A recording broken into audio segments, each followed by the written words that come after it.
Hello Aquarius, welcome back to my channel. I am Mariana and I will do the vibes inside for you today. So Aquarius, I'm doing your reading now, but actually it should have been Capricorn, right? If I should follow my linear approach to how I normally do my readings, it should have been Capricorn. And I don't know if there will be a spill-in of energy in between Capricorn and Aquarius, but it's definitely your energy that wants to come through, so I'm going along with that.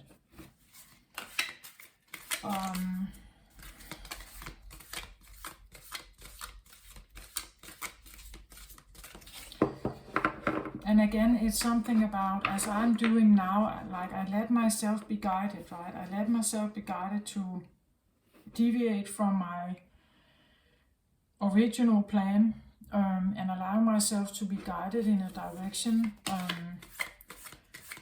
even though it deviates from a plan. So maybe you're deviating from a plan, or you're deviating from something because you're listening to your intuition, or because you have an epiphany about something, or that there is, you would say, there's something you're realizing perhaps, and therefore, yeah, you may deviate from a plan. I won't say a plan. Maybe it's not your plan. Like, it could have been a plan, you know, that was implied, like a, you know, like a plan your parents have suggested, like, as I've said many times before, you grow up, you get to school, right? Then you choose an education, or you choose a college or something. Then you get the education, maybe you get more education, then you get a job, then you get married, then you have children, and so on. That could be the plan, right? Maybe not your plan, Aquarius, you tend to think differently, but again, and that is exactly it. Like, maybe there is a plan that was suggested by others, right? Because it was supposed to be the good one, or a good plan, and you just find yourself wanting to deviate more and more from it, because it doesn't seem to, like, be right for you, perhaps, right? Or it doesn't seem to make you happy, or like it's not motivating you in any way. And you're trusting that feeling. That's what I'm doing here. I'm trusting the feeling, right? I trust that it is Aquarius I'm reading for now. I cannot just put a Capricorn in here, not because I don't like Capricorn, but because it's like,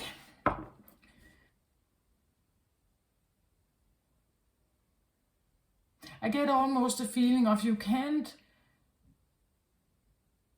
if Aquarius wants to speak or deviate from the plan, you can't just throw like a sack over the head, right, and push them in another direction. Because if we take Capricorn, for instance, Capricorn is extremely earthy and very good at like sticking to a plan, and like really following through and give their all to the plan, you could say, to the future goal. But that is exactly what I feel like you're not wanting. Like that particular plan is maybe not working for you, right? But again, as I said, I feel like maybe there's a mix of some kind of, I don't know, Capricorn. Well, both of you are Capricorn ruled by Saturn, right? And you are ruled by, we say Saturn and Uranus. So there can be something about like the energies that kind of, and again, if you look at it, maybe you are, you know, like you could have been like an Aquarius that was raised to be a Capricorn, right? You were raised perhaps to follow the line, like see the goal at the end, visualize the goal, right? And then you go towards it and follow, you take the steps, the right linear steps towards it. But you, Aquarius, are not meant to do that, right? You're meant to deviate, I want to say. That's you don't necessarily follow that plan. You're not very good at it either, right? You're good at maybe following your own plan. But following a plan is maybe not necessarily your fixed sign. So if you set your mind to it, you could follow a plan. But I think it must be inner induced, like it has to come from you, not necessarily from an outside source. I think that it doesn't work like that for you, right? You are said to be a sign that connects highly with the cosmic realm, meaning that you are guided, right? Your intuition is on point, you're guided, you're fixed usually on what it is that you... And you can't just go in there and change that Aquarius. That's what I feel. You cannot just go in there and change that Aquarius, right? And again, I have this feeling you can't just go in and like put a sack over their head and force them to go in some kind of direction, right? It just doesn't work like that. Or if you try to do that, you will get the opposite result. I want to say that, possibly. Getting an opposite result if you try to force, push, like overpower or something, an Aquarius. It's simply not working.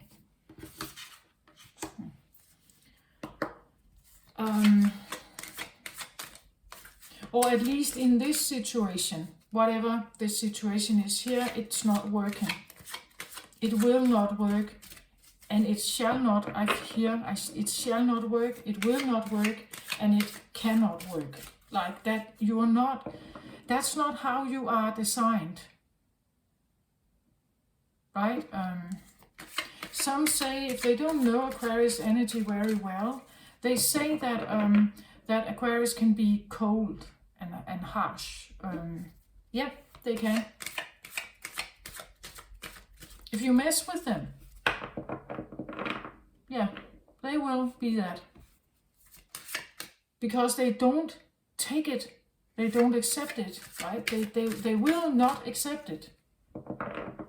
They're fixed. If they've made up their mind about something, and you want to come in and try and change that, I want to say it's difficult. Even if you yourself are a fixed sign, right? Like a Scorpio or Taurus, like even if you are that, you will, this is difficult. Very difficult. Aquarius is the oldest air sign. Like they are clever. I want to say that. They are extremely clever. This is difficult. The other air signs are clever and intelligent. This one is clever, intelligent, and different. They don't accept the normal rules. They don't go by the normal standard settings of something. It's simply, and that's why you will end up in a maze with them. Like they will. If you are not an Aquarius yourself, and you are like talking to another Aquarius, you will end up defeated. No matter how skilled you are at manipulation or something, you will end up defeated. It's not going to work.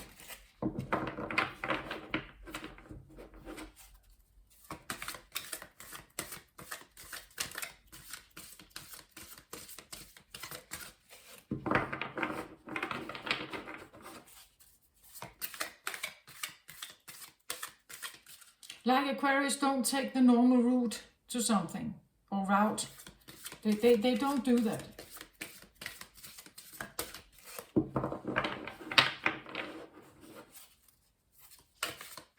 And this is what there's a message about this. It's actually coming through quite clearly here. That you're deviating. You're deviating somehow. I don't know if maybe you say it. You are an air sign, but again, I believe that Aquarius, they don't care. Like, they really don't care. Like, if they want to deviate from a plane, they just do it. Like, they don't care about changing the plan. Others do. Others are reacting when you change your plan, Aquarius, right? Because they don't understand. It's a good plan, or that's what they think. Others think it's a good plan. Why are you deviating? So they may ask you, but you don't care. Like you just change your mind, perhaps, or if you maybe not changing your mind, but changing the route to it, the way to get it, right? It's different, futuristic, something that may not have been done before, right? It may not have been done before.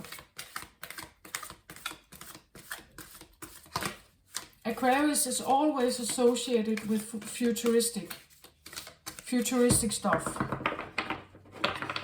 Anything that has to do with internet, AI, robots, all that stuff, that's Aquarius. It's Aquarius energy. It's not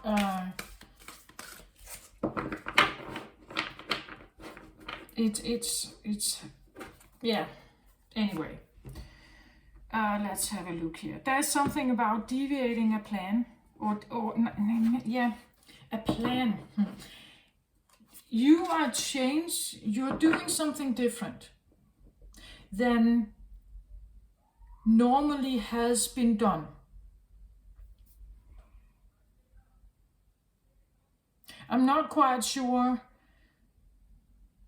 but that's it. You are doing something different. To others, it feels like you're deviating from the plan.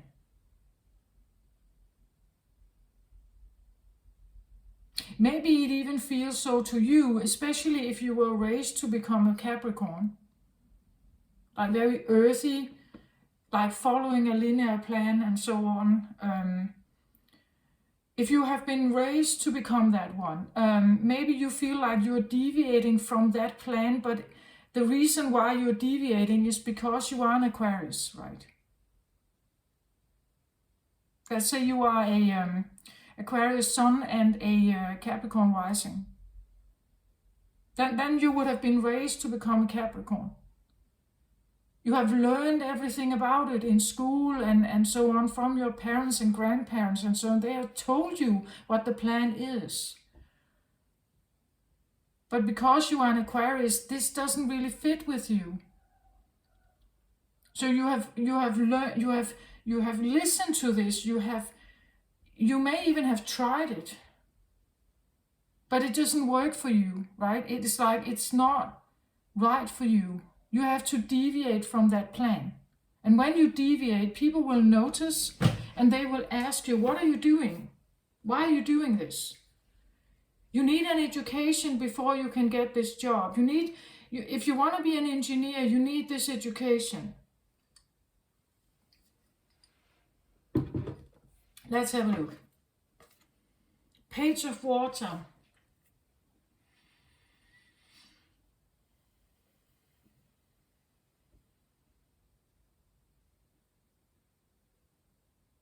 So Page of Water for me is like a new feeling. Pages are young. So like a childlike feeling. Water, feelings, emotions, ideas perhaps. I hear longing, a longing, a childlike longing. Well, this could be, like nostalgic memory of something you did as a child, right? A child memory here, that you, a feeling, emotion that ties into like a maybe childlike fun or exploration, right? That when you were a child and everything was new, here on Earth, we go about stuff in a different way. We find out what is fun, right? What is fun? So a feeling of something fun, that you may have done that when you were a child, perhaps.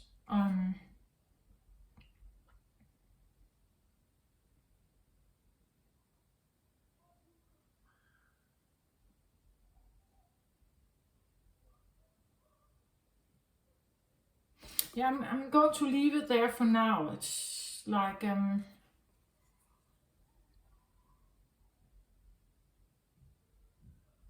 it's interesting when I look at the card. It's like she has a fish tail.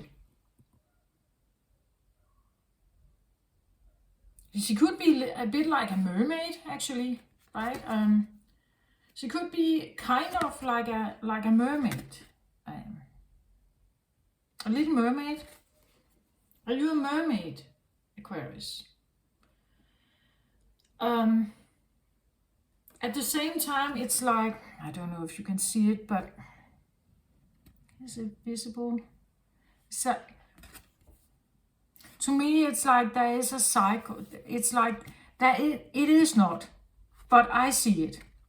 Like there is a bubble here. There is like a rounding, shadowy, misty also in the background, a mist-like feeling in the background of this mermaid here.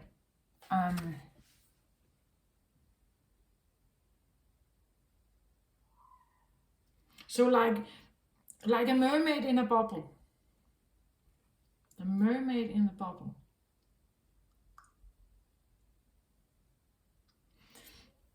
A protected little mermaid. A mermaid in her own bubble.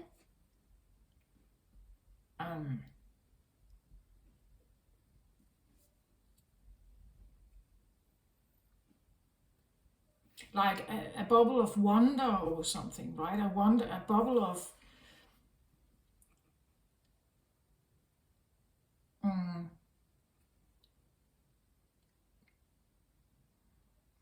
I get lightness, a bubble of lightness, and you are an air sign, right? She is, I see her as a mermaid, but actually she is like levitating over water. So a levitating mermaid. A levitating mermaid.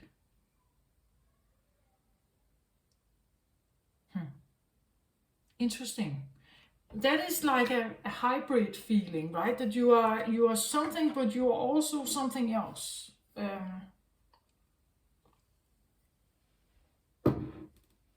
But one thing that is not here is Earth. Like there's nothing earthy here. So Capricorn, there's nothing earthy. This is levitating water creature. A levitating water creature, or an air creature that touches water.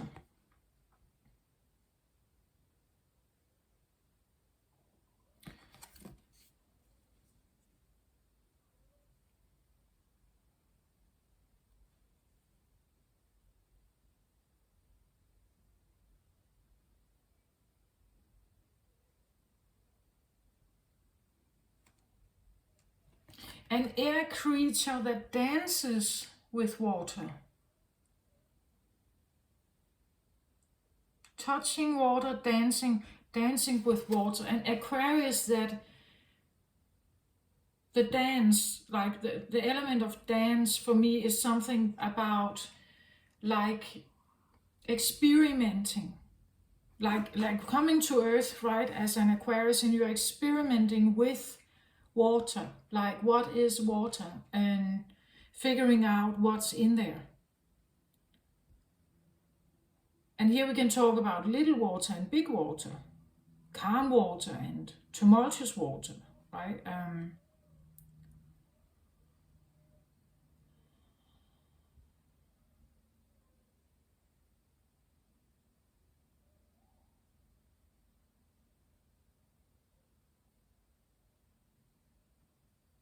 It's almost like, as I said, it's like some kind of cycle, either in a bubble or through a portal, like coming out of a portal.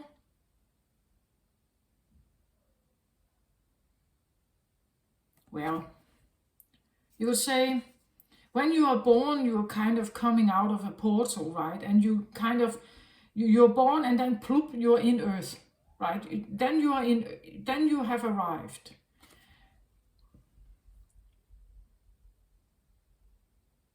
It could be the feeling that you have arrived, that something within you has arrived.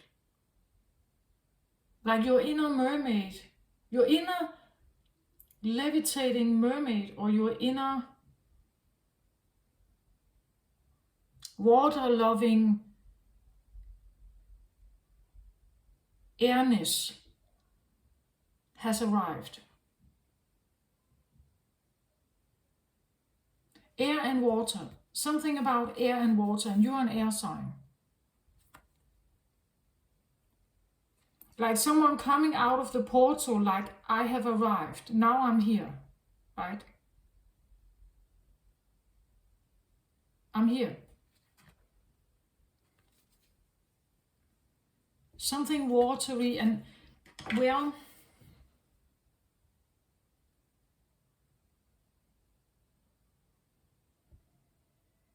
you are the water bearer, right? The water bearer. So water is not, you could say, you are mixed, like water is not that unknown to you, I think. That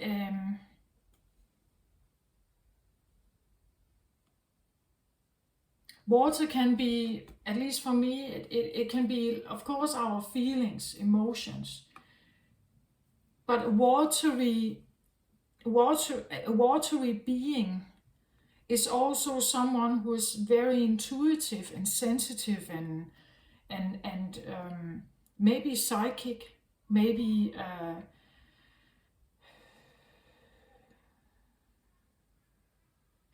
can be moody also.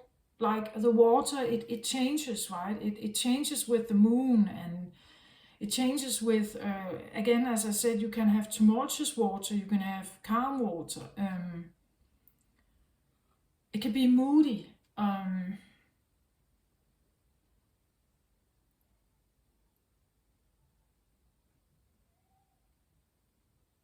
And, well, it knows water, I want to say.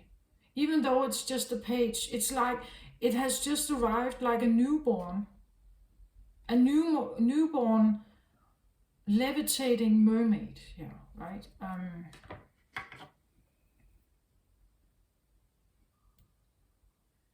Or a watery air maid, right? A watery air maid,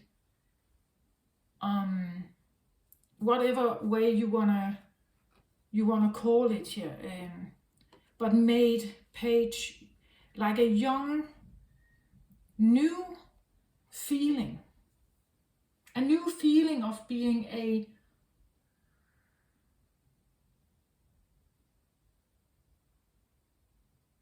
again, water can, as I said, it can be moody, but it doesn't mean that it's sad all the time. It can also be very happy. It's an exploration of water, right? It's exploration of feelings here. So deep joy and happiness and light fun and maybe also sadness, but it's like she says, I'm here, right? I'm right here. I have arrived. I have arrived. I have arrived.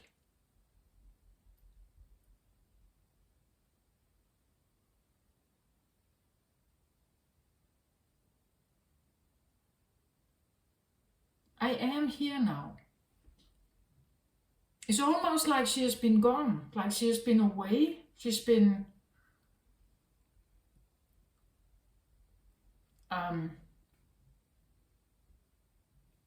I hear lost, but she could have been, I don't know, traveling away for a weekend.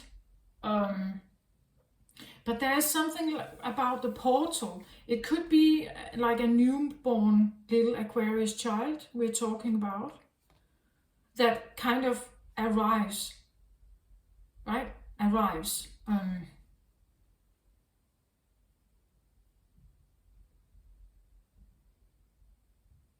It's like something is arriving.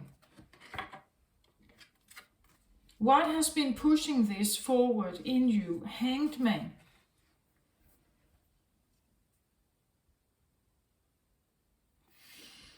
Well, the Hanged Man,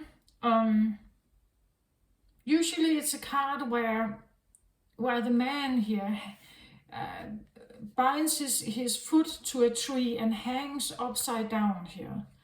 And he hangs there to think about things, to figure something out.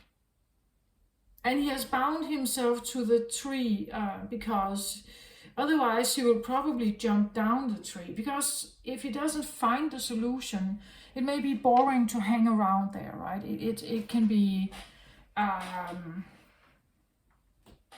or frustrating to hang there if he doesn't seem to find or have the outcome somehow.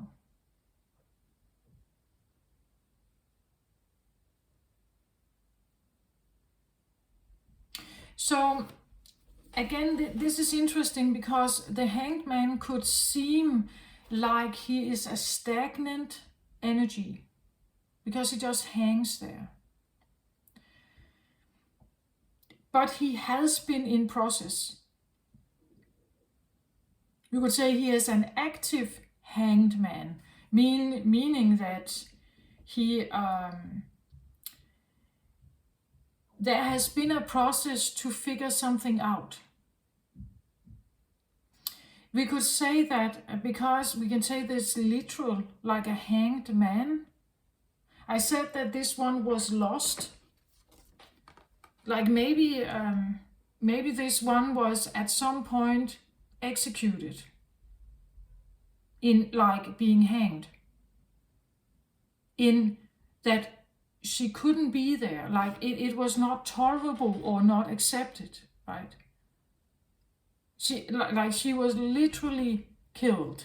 I said lost before, right?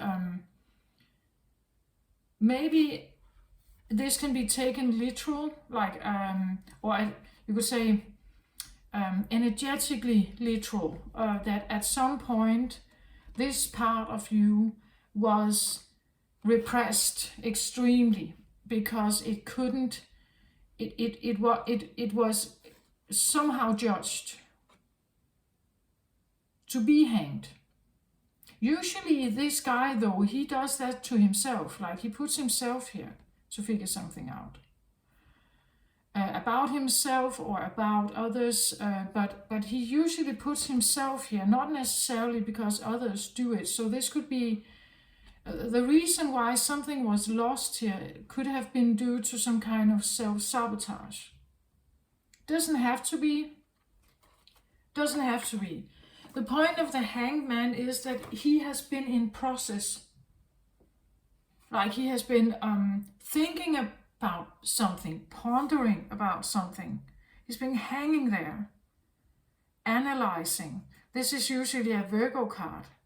Analyzing, figuring something out, how to perhaps bring something forward, or maybe to find this memory. As I said, the memory, the page can be about your childhood, right? It can be about a child, your child, your inner child, a child, another child, maybe a friend of yours you had as a child, right? But the point, or a new child born that is coming into the world, there's something about the portal.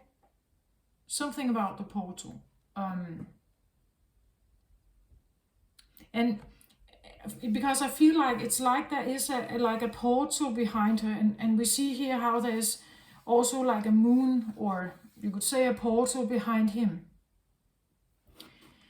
Well, could we even have some kind of birth problem here, some kind of birth deficit, something that happened during birth?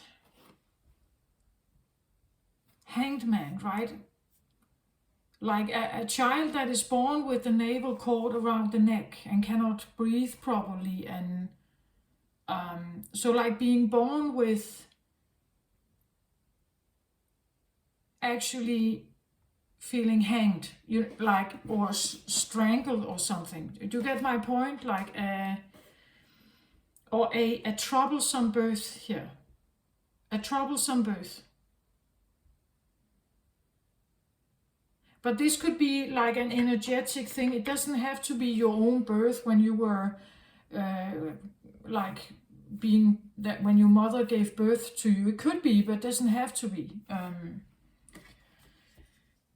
It could be when you gave birth to someone, if you were a mother, that there is something about the birth that where there is this energy that kind of becomes stagnant and pondering and overanalyzing something here. It seems like it's not moving, but it is moving. It's just maybe not as quick, right? It may not feel as quick as but I said there is something about a child whose memory or something. It could be about being birthed, like coming out of the birth canal, like the portal, right? Like when I got into this world as a child, there is something to be considered about me because I am a watery airmaid, or I am a levitating mermaid here, right? My combination coming into this world is in a special way, and being birthed was maybe like a tough feeling, the hanged man feeling, right? Being birthed, maybe you got out and you were almost lifeless. Like they may have thought you were dead, right? Like being birthed was in itself like such a dramatic experience for your nervous system, for instance. Then because this can be a sensitive person here, but being birthed, the birthing in itself could have been like a dramatic overstimulation of your nervous system, to the point that they may not have known whether you were actually alive when you got out, right? So that could have been a birth story, but there's also something about, as I said, the hangman is it may seem like a stagnant energy, but he is doing something while he is hanging there. It does, to others, it may not seem like that, right? It may not seem like anything is happening. And that could be also be the deviation of the plan, that usually we have to do something. To have a progress about something, you need to do something. Where here we have an energy, and this is like the driver in you. Like something in you has been working and working and working and trying to figure something out. Trying to have this breakthrough, trying to remember something, trying to maybe find this memory here, or find this childhood thing you love to do, or remember you about who you actually are, that you are a watery airmaid, right? Or you are a levitating sea maid here, or a mermaid. And there's been this process here of trying to figure this out. He has been in an analytic, deep dive or dig here to try to find something, figure something out. That's what the Hanged Man does. He puts himself there in the tree and hangs there until he has figured something out.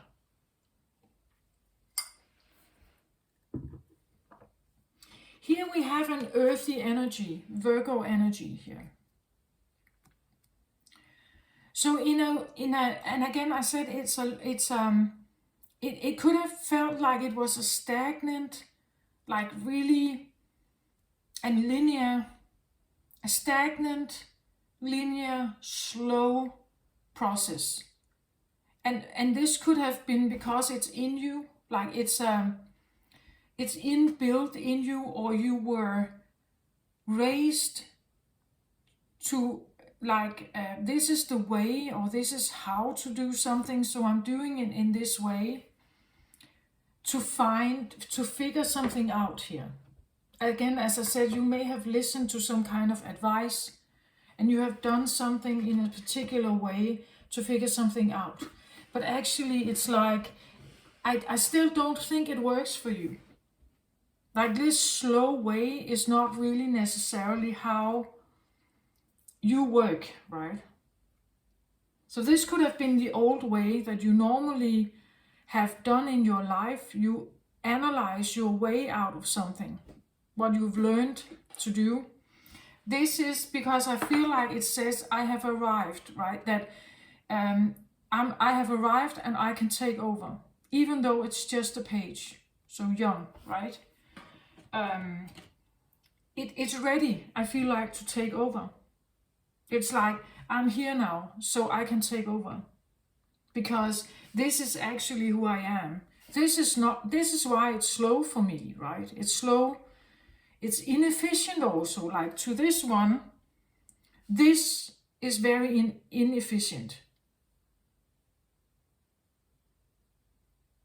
The way that they get to a result is by using certain earthy tools and methods and plans and structures and organization. That's how they do it. But this one says, but this doesn't make sense to me. That is not my world. This is my world. The water and the air, that is my world. This way of trying to do something, keeping track on something, having progress, this is way too slow. Way too, it's too linear. And I also feel like it's too slow. It's too slow for this one, even though they come in as a page here.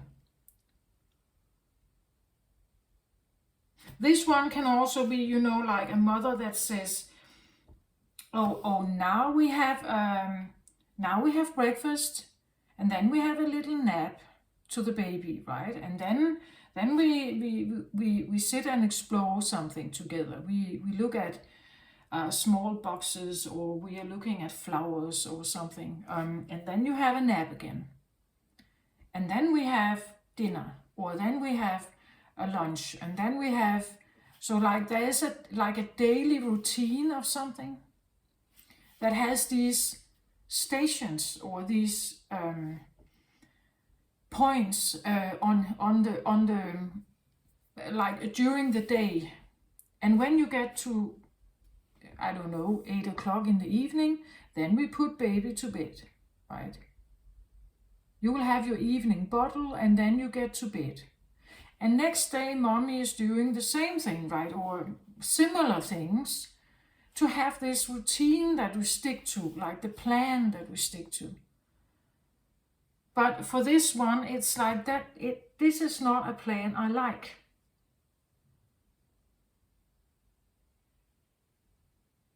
I'm not necessarily happy with plans, right? This one doesn't necessarily like plans. They go with the flow of something, like they follow the flow. If they are tired one day, they sleep. If they are not tired another day, they are going to bed later. Like that's, they go with the flow of something and the mood of something. So when mom says, you have to get up because you have to go to school, right? And you were raised to do that, right? You were raised to get up, get your breakfast, get yourself ready, go to school, be in school, and so on. Do. And you do it every day, right? You go to school every day, and then it's weekend, and then you go to school again, and so on, right? Like that, everyone has been raised to do this. The parents go to work, blah, blah, blah, blah, blah, blah, hamster wheel thing there, right? But this one is saying, that's not my plan. That plan may have worked for some, but this is not my plan. I'm not like that. This one, even though it's very young, a page, and it could be, maybe it's your own child saying this to you, right? That says, but I'm not like that, right? I'm not like that. I'm like the wind. The wind doesn't blow in the same direction every day. Sometimes it's almost windless, and sometimes it's stormy, right? And the water is the same. Sometimes it's very calm, and you can see the sun glitter in the surface, and other times it's stormy and gray clouds in the sky. That's what this one is. I'm not a machine, in other words. I'm not a machine. I can't follow this, or like following this plan actually just makes things worse for me. It's not who I am.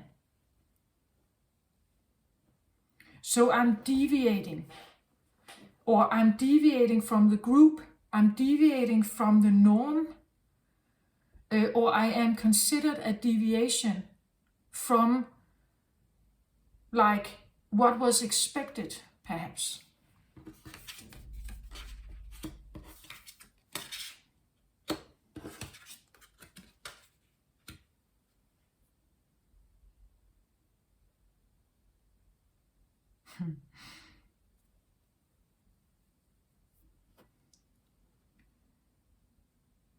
So this is so interesting. So I have the lower world as one card here, and then I have the 6th chakra here. And just looking at these two in itself is like black and white, right? The lower world, the 6th chakra is the what's that called? Pineal gland. It's the 3rd eye chakra here. So in the lower world here is you could say underground. It looks a bit like an underground cave to me, where there is maybe an underground sea in the background here, but it's kind of darkish and not necessarily ugly, but darkish, right? There's not much light here. It could be adventurous, perhaps, or something that could be, that hasn't been seen before, and it hasn't been explored, it hasn't been dug up or something. The 6th chakra, on the other hand, is seeing very clearly. This is and very bright and very shining and very clear and very like if a person like this comes down the street, you can't not see them, right? It's like they are sparkly here. They're sparkling, right? That's the energy of seeing extremely clearly. Everything is so bright. Everything is bright and clear and everything. And it's interesting how these cards, they are like if this card goes with this one, and this card goes with this one, it's like, I said that it's like the page here says, I have arrived, like I am birthed now, I have gotten out of the portal, I got through. Or I found myself a way out of this lower world, right? I figured out how to come out of the lower world. Out of some kind of, as I, like she was dropped into like a big, deep well, and she should try to figure out how to come out again. But here you can't fly here, right? You can't fly here, and you can't swim your way out. It's like if you try to use your the air and the water here, you can't seem to get out. You can't really seem to get out here. It's like you are a bit maybe imprisoned or trapped somehow here, right? And the lower world, well, the lower world should be underground, or if not physically underground, the lower world could represent a world of where you're not quite as appreciated as you could have been, right? That the lower, the idea of the lower represents the underworld somehow.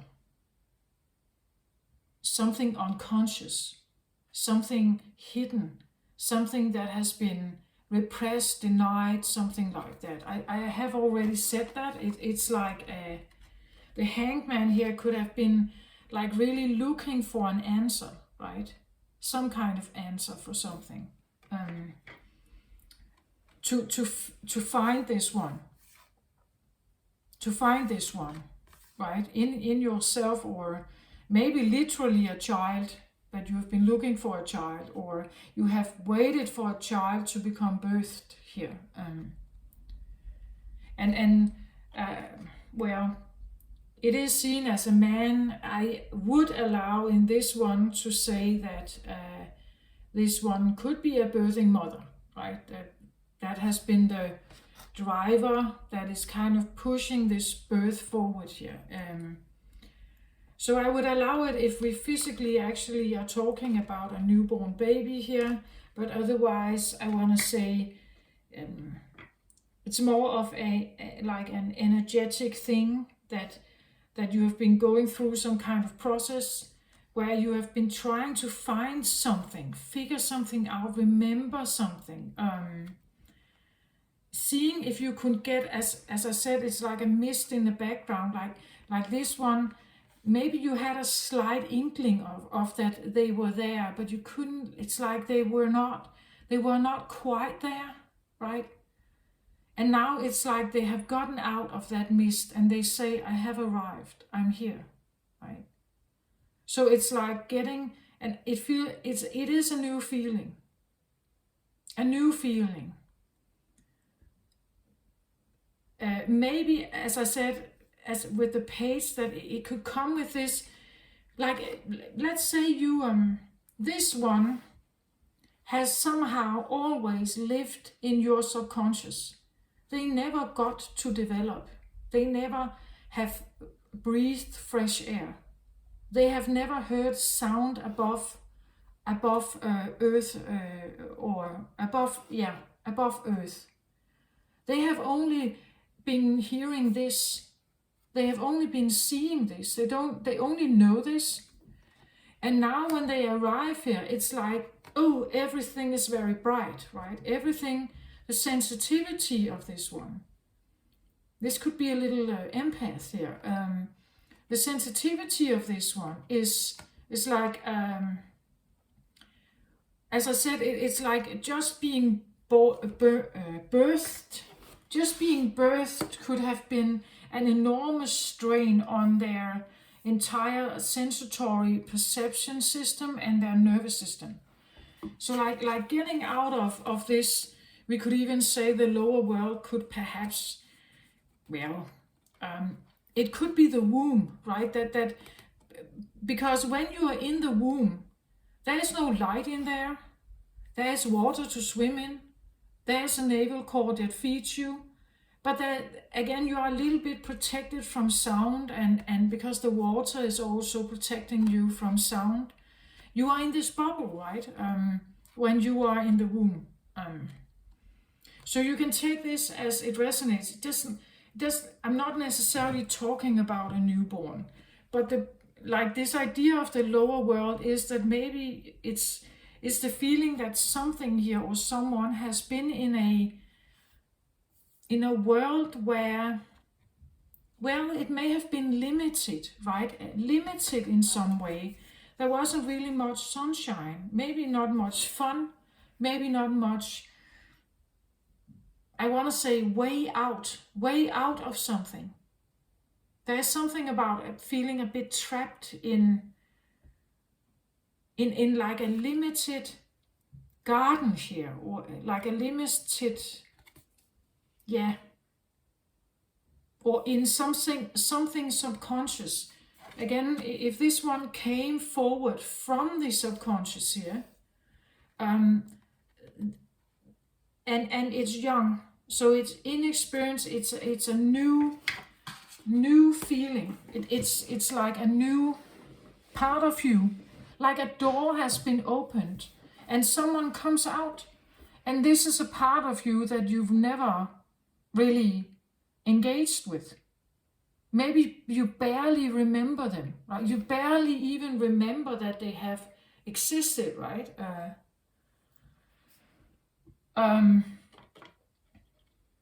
But there has been a process that has kind of, where you have tried to find it, I think. That's the hangman. It's like it tries to figure something out, try to find it. Try to find a way to find it also. But it may have been a long process, a slow process. It may have been not the best, but the only one you knew, right? The only one you knew. And here we have the sixth chakra, the third eye here, the third eye, and the hangman. So if the hangman has put himself in an immobile, more static or not dynamic energy here, to analyze something, to figure something out, to see something clearly, to try to find this clear way, to try to be this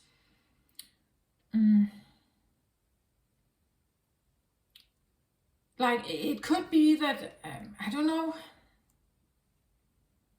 you're trying to be the flashlight for the thing that you're looking for. Like, you see, if someone resided here,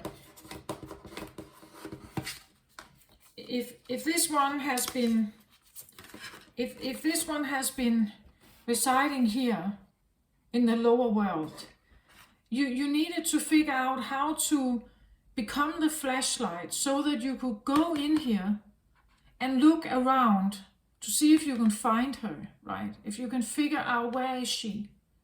Or maybe she's drawn by the light here, right? Because she's never seen it before. It doesn't exist in here, right?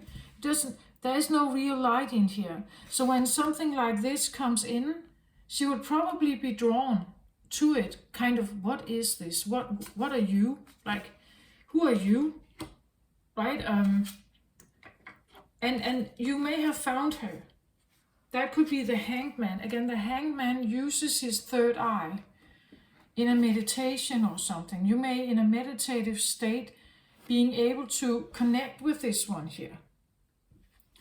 And you may have, with this process that you have been in, and it could have been quite a while here, that you have been looking, like you wanted to be the flashlight here that comes in and glitters and kind of shows the way out, right? Shows the way out of the lower world here. Being this spotlight or this flashlight, trying to help someone younger here to find their way somehow.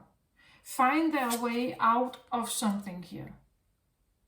So maybe, let's say you have been doing inner child work, that you're trying to do some inner child work on yourself here. And if your inner child has been scared, rejected, repressed, denied, something like that, it may reside in like a little corner of your consciousness where it looks like this. And this is all it knows. Like it has always been there. It doesn't belong there. Like it is a levitating, like a mermaid or a watery airmaid. So it doesn't belong there, but this is all it knows, right? So it could be a new feeling that comes in, that something feels very bright again, right? Very bright, like very clear. It's like suddenly, it's like you see the world in a different way. Something seems, maybe colors seem more, like more bright, more, colors seem more bright. Again, the shimmer of in the surface of the water from the sun looks like glitter, and you haven't noticed before, right? It could be the feeling that you are suddenly seeing something for the first time again, or maybe not again. Yeah, it feels like I'm seeing this for the first time. But then again, no, you are not, right? Because this one has been there all along. They just don't, they haven't been able to evolve much, right? They have been with you always, unless this is a newborn, right? But if this is an inner thing that we're talking about, this has been with you always. It has just not, it has never gotten to the place where it could evolve freely, right? Again, I don't know if something happened like during your birth somehow. When you were born.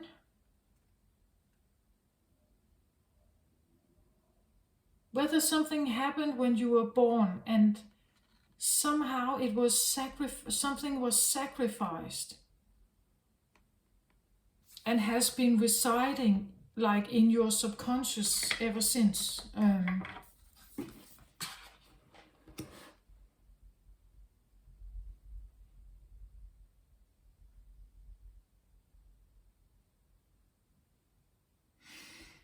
Now I'm going to turn the cards, and then you'll see another thing here, right? So what is interesting with this way, how the cards are here now, you would say, the result here on the other side is the star. I'm coming to that one. But what I wanted to show you also here is that you have the lower world in the upper position, and you have the sixth chakra, meaning the third eye, you have that in the lower position.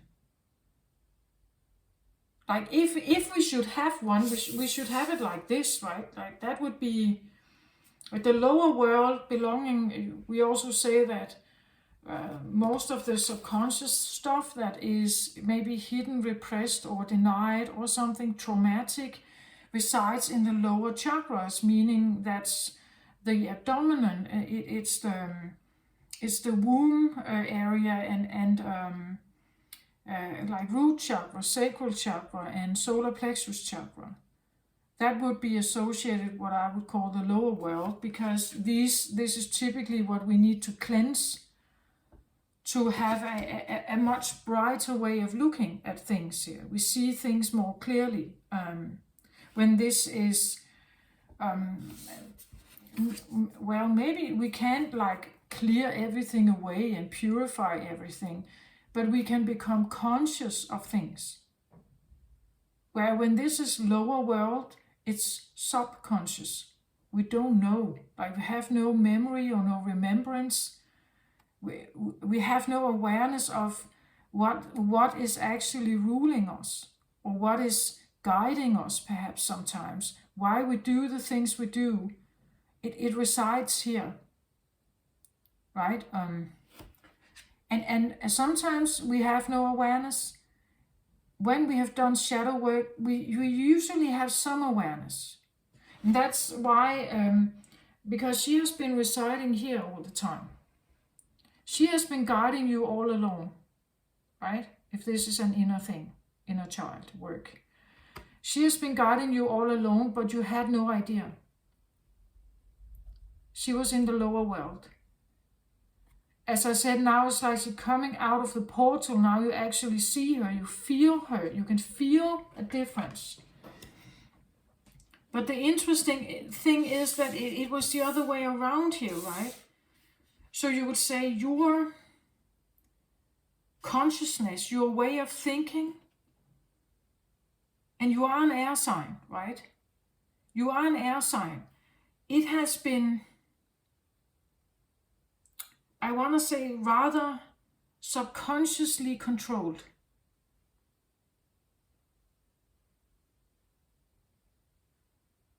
Like there has been a lot of, I don't know, maybe more random stuff you've done, but you haven't really thought about why you're doing it, how you know this, how it's even, you haven't even read about it, you just know something, but you don't know why you know it actually. It's because she's here, right? She has been saying something all along to you, but it has been mainly subconscious.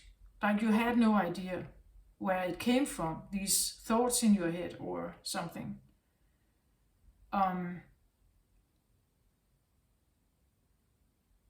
And the sixth chakra here could talk a little bit about what you do know and what you do see clearly and what you are conscious of. And what is very clear to you and maybe even rational or logical to you, it comes from the lower chakras. Meaning that this is something you've learned. Like, this is something you've learned when you were born. You learned like the root chakra, the sacral chakra, and the solar plexus chakra. These chakras, they stand for the primal attachment. They stand for a connection, like being able to connect with other people. And later on, it represents also social skills, empathy. It represents all kinds of ways of being social and you could say a primate, like we are because we are in form and we belong to a family, we are a species, and a species that is socially interacting with each other. You're learning those skills when you are a child. And it's learned behavior. Well, some would say that we are DNA-wise constructed to seek at least help in the beginning, connection and help with our primal caretaker, which I believe is true. But after that, we could do as some animals do, split up and go separate ways. Usually we don't do that, right? We have we stay in some kind of connection with the family. We get guidance from the family. We trust advices. We stay within a group or a family dynamic. We belong to it, and we trust that it's the right thing to do, right? And this is learned. The solar plexus has to do with willpower, confidence, go-getter energy. It's our power center.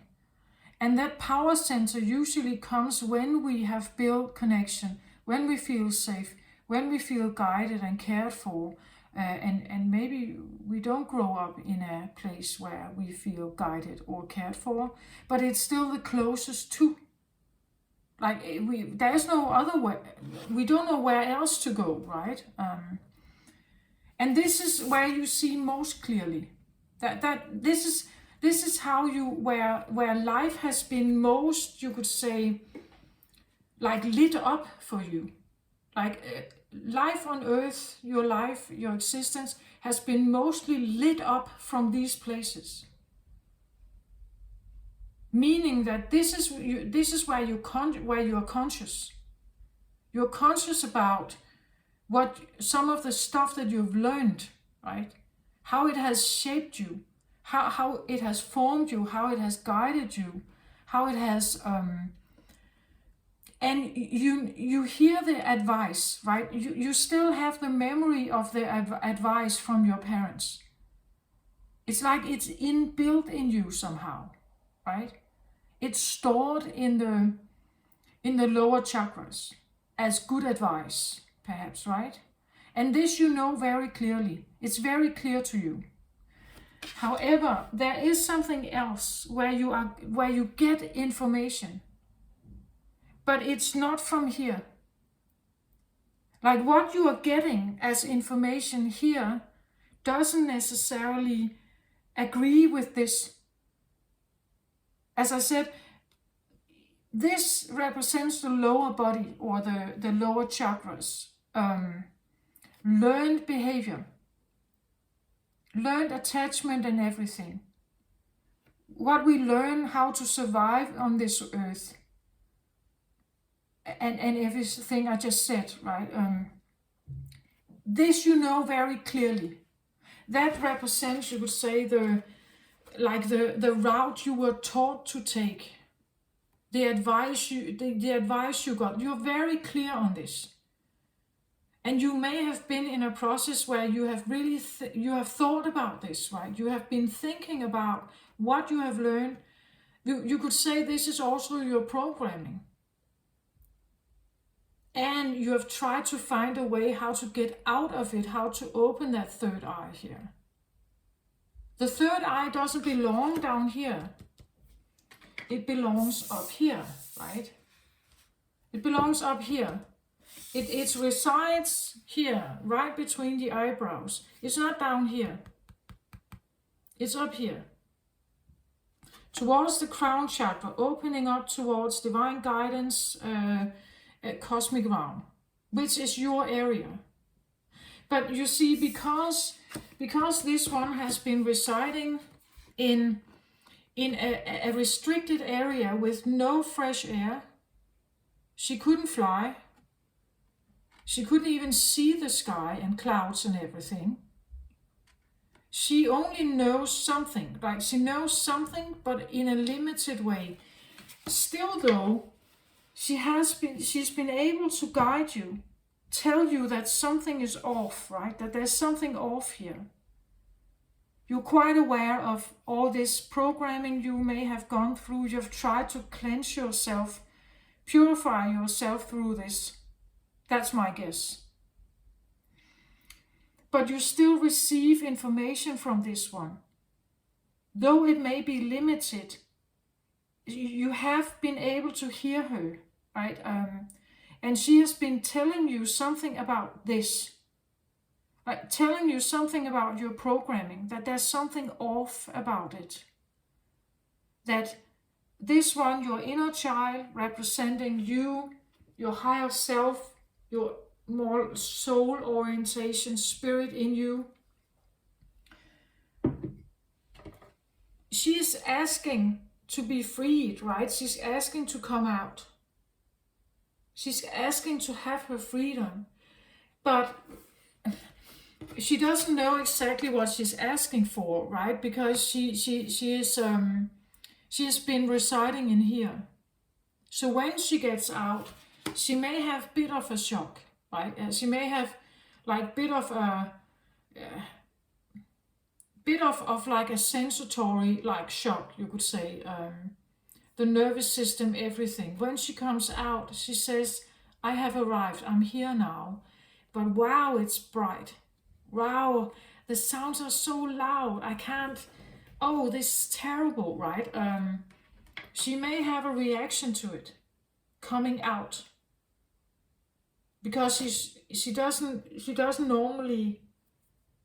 not normally there.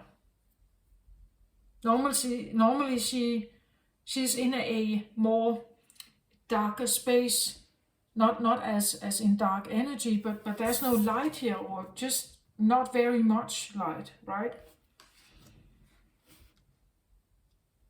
And when you have this experience, when you become acquainted with her here, right? When she kind of, it's like coming out of a portal, right? That suddenly she just stands there. You can feel it. So if this is not like a person in your life, she stands there like, I'm back, or I have arrived now. I have come out. You have somehow managed to guide me out of my cave here.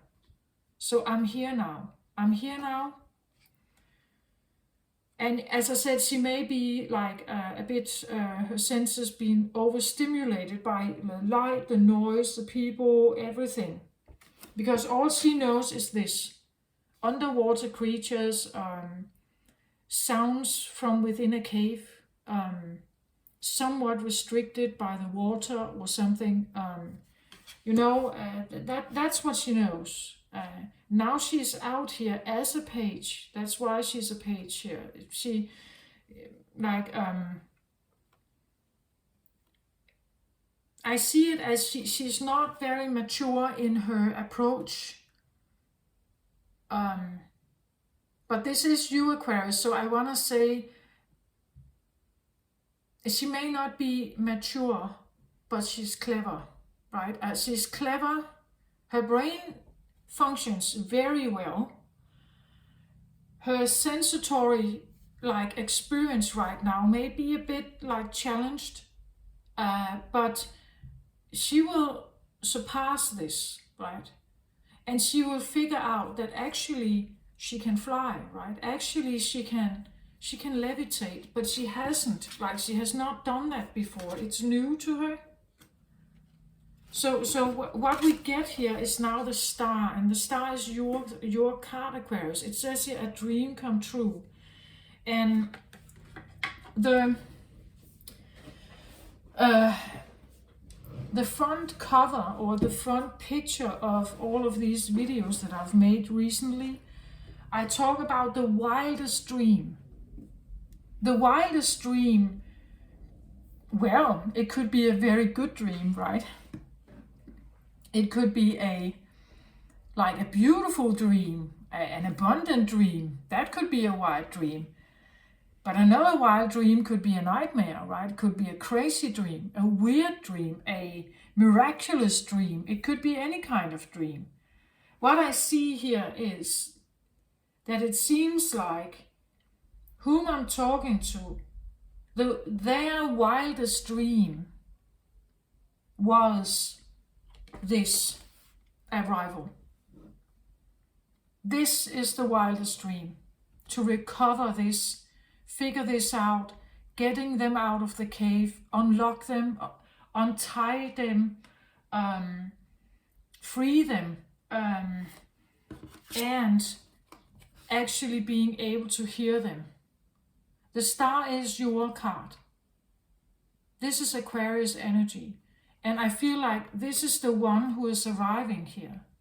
Somehow I get the feeling that it's a certain Aquarius energy that is arriving. It's almost like, it says here, a dream come true, believe in yourself, the end of a difficult situation. Exactly what I have described, isn't it? A dream is coming true, that she's coming forward here. She actually exists. She has survived. She's coming out. As I say, yeah, she may feel blinded and everything.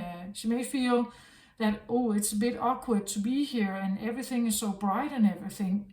But she actually has survived. She actually got here. It's, it's surviving a fall from a space shuttle or something. It's like a miraculous save somehow. That how could she survive here, right? How could she? And this is deep in earth, right? This is the lower world. She has survived in deep in earth here. How could she survive in here when she is not, like, she is air and water here?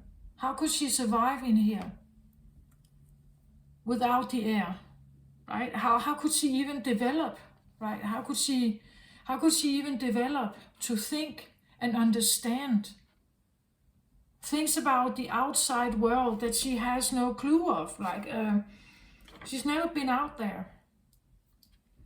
How could she know? Right? But when we know about Aquarius, we know that it is a highly intelligent. It corresponds with something else. What I think has happened here is that this little one in here, they have figured out how to communicate with your heart. And your heart is linked to the cosmic realm. And when this little one is connecting with your heart, like from inside the earth, right? She's connecting with something higher, something outside of herself, something she doesn't need to see it. Because she has this antenna, because she has this ability, she could do that. So she knew something about the outside world, even though she's never been there, right? It's like when people talk about the cosmic realm as if they've been there. Like, 300 light years out there, there's this perfect planet with everything that we need and everything. Yeah, but nobody has actually been there, right? It's like, maybe scientists and with the right technical gear and the Voyager out there may have been able to take some photographs. But otherwise, how do we know this, right?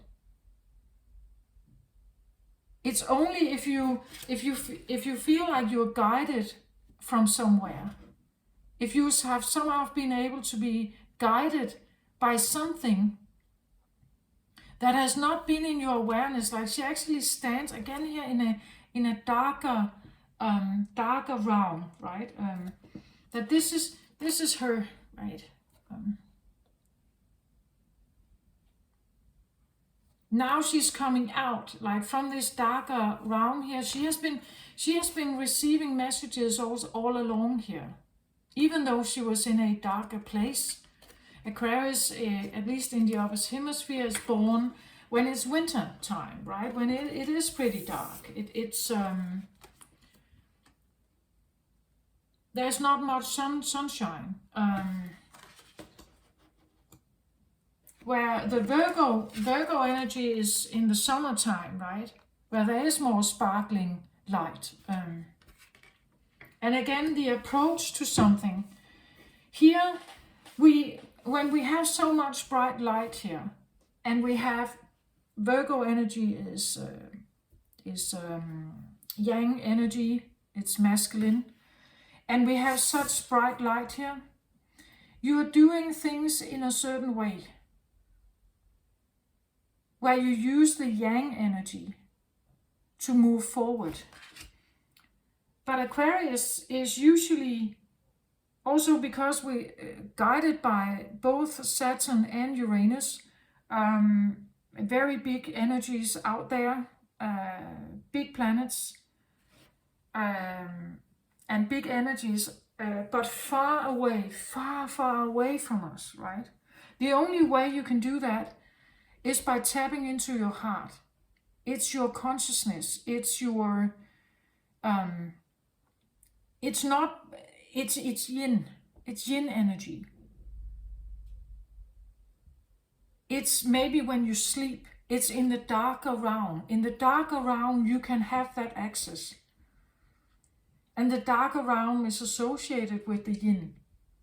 So when you relax, and when you relax, when you sit down, when you sleep, when you take a nap, when you rest, right? That's when you can have access to another kind of guidance here.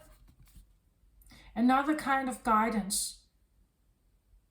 No matter where you sit, like no matter where you could say what kind of planet you're on, what kind of city you are in, no matter how dark it is, no matter how like tumultuous it is in your life, if you can find yourself a quiet place, maybe at night, and you sit and meditate, you will be able to, maybe not like first time, but over time you will be able to tap into some of this.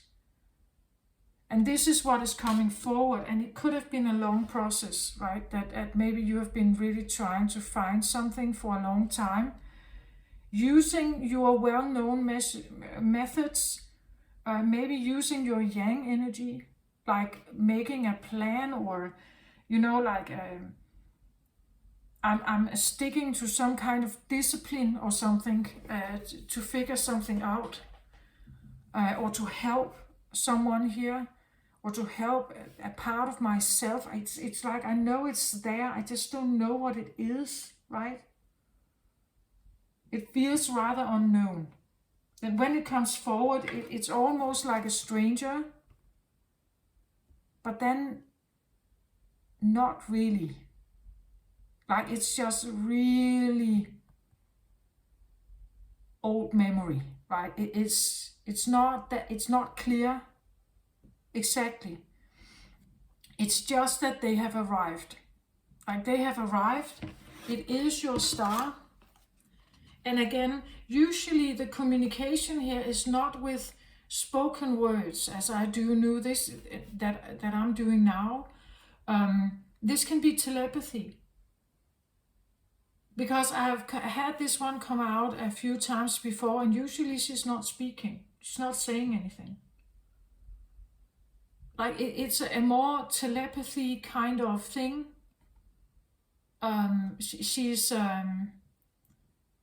not saying anything. Like she could just stand there, look at you, expecting you that you can hear her, right? That you can you do telepathy as well, right? That's her way of communicating. Again, when she's underwater and underground, words don't matter anyway. Nobody can hear her, right?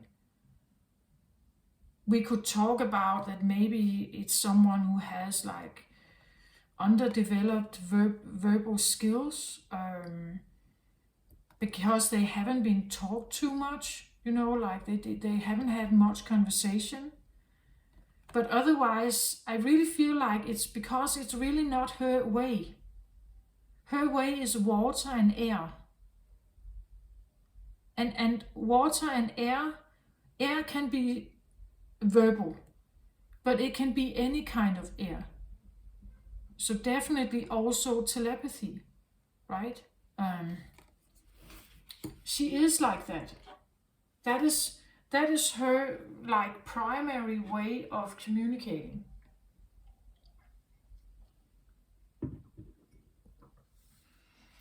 And it's so interesting how these are what I would say reversed. Like they or but again, you are different, Aquarius, right? You don't do things the way normal people do, or the understanding that you have about something is not necessarily as linear as for you, right? It's not like that for you.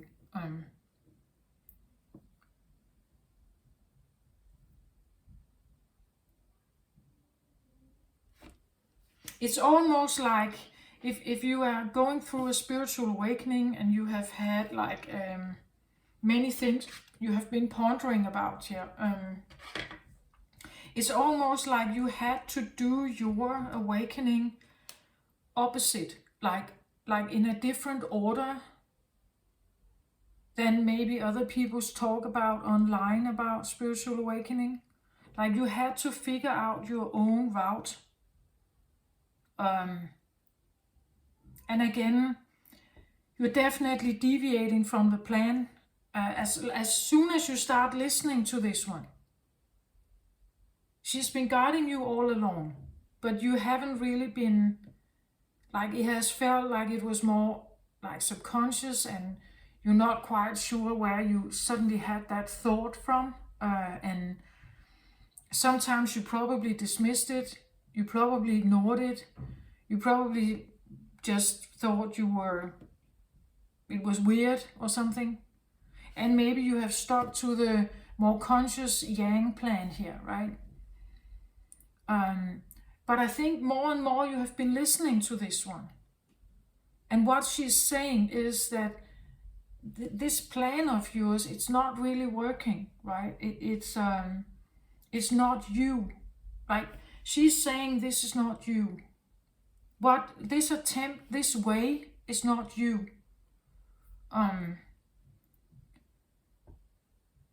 And I'm sitting right in there, right? I sit in this world.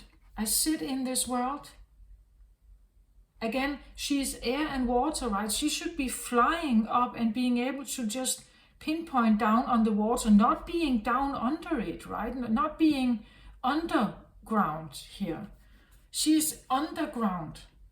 This is not her habitat. That's not her normal, or most, you would say, free-flowing, free breath, like freedom feeling. As long as she's down there, she feels like pressed under, and she's stuck with some of the earthy, like stuff here, like rocks and stuff, right? Rocks and I don't recall what they call these guys here, like that dripping stones thing, kind of. Like she's stuck with this. But it's not her habitat. This is not her real place. It's not a good nest for her, or not a good environmental space for her. And she has been saying this for a long time. But I think you're hearing her, right? You had to be really still. Like, you had to become very still. And you had to choose to do something that may have deviated from the plan. You may have chosen to open your third eye here, or it somehow got open. Like with a spiritual awakening thing, that maybe you had an accident or an incident or something. And when that happened, it opened up something. And you began to see like the lower chakras here, the stuff in your lower chakras, which is also about the roots. So like the roots that were created for you, or with you, or by you. That there has been a lot of shine on that. Like, you have really, really looked at this, I think, here. Like, Virgo is, the Virgo energy is like extremely detailed, focused, and analyzing with like a magnifying glass, right? They look into every detail. Like really putting like a massive flashlight on your lower chakras here. Wanting to see what the hell is going on here. You have looked at the programming, everything. You have looked through the third eye on this. I think to figure something out. And then you realize what was actually going on in the upper chakras, which is supposed to be third eye, heart chakra, and crown. It looked like this. Unaware, unconscious, had no idea, maybe gloomy, gloomy mind, a gloomy mindset, or a sadness, like a sadness here, because she's sad here, right? She can't breathe here, right? It's not the right environment for her.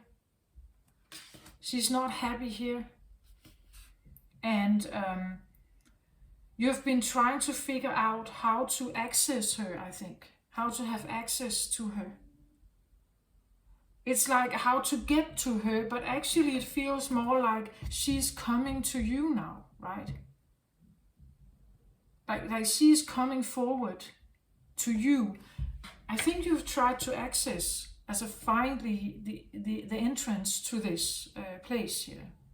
where she is, but or was, but it's like she's coming forward now here.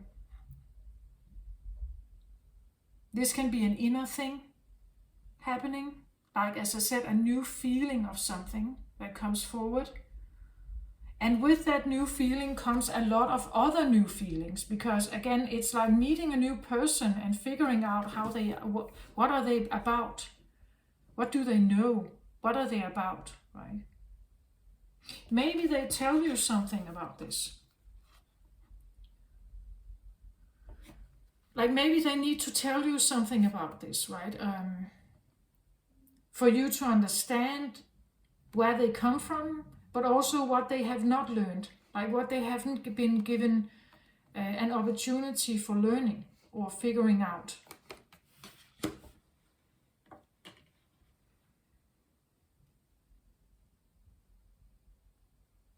But I think getting in touch with them, like having them in your arms, if this is a newborn, or getting in touch with this, or feeling this new feeling, is like a dream come true. It's like, it almost feels a bit like a miracle.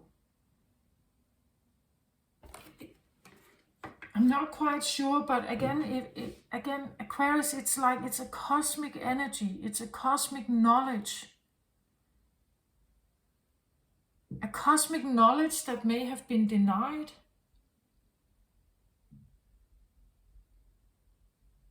You know,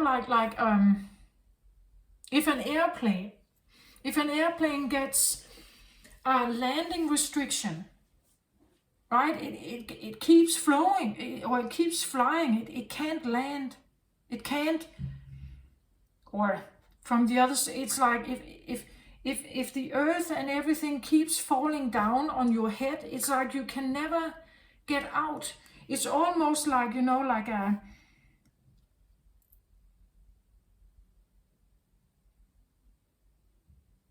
I don't know, like maybe not a meteor, but like if a meteor comes to Earth and it crashes into Earth and gets buried underground here. Within that meteor has been that page of water with some kind of information that comes from far out here, right? She has some kind of special knowledge, and that knowledge cannot come to the surface or get out and flow freely and being said and being shared and everything. It cannot come out unless you dig her out here, you find her, right? Unless you find her. Or she dares to come forward, right? That she dares to come out here. That's what I feel like. It's like, and somehow she has survived in there. Again, I have this feeling could be a pregnancy, right? A pregnancy where there has really been terrible thoughts going on here. Broken heart, terrible thoughts, confusion, messy thinking, depression perhaps, or something. It has been very dark and there's no joy either. There's no joy here, right? It's not very fun and glittery and happy.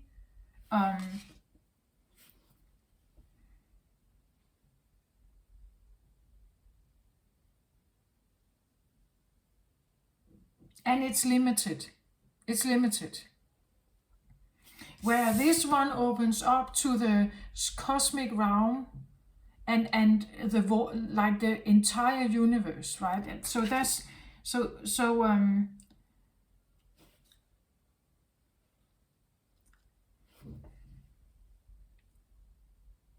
like this is like this giant flashlight that wants to see everything, that wants to know everything, right? That wants to figure everything out, analyzing, structuring, examining, whatever here, and it's great. It's just,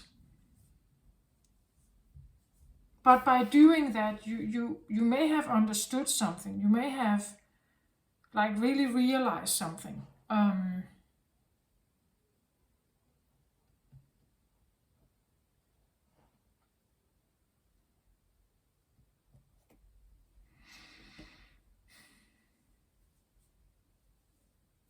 A dream come true. Believe in yourself. She is a page here. Believe in yourself. That what she has here is very special, or it has there's a special meaning. The end of a difficult situation, yes, it is. To get her out, like to get her out, or to get her to step forward here, is the end of a difficult situation. And again, it could be a difficult birth, right? You just take that how it resonates. It's just like,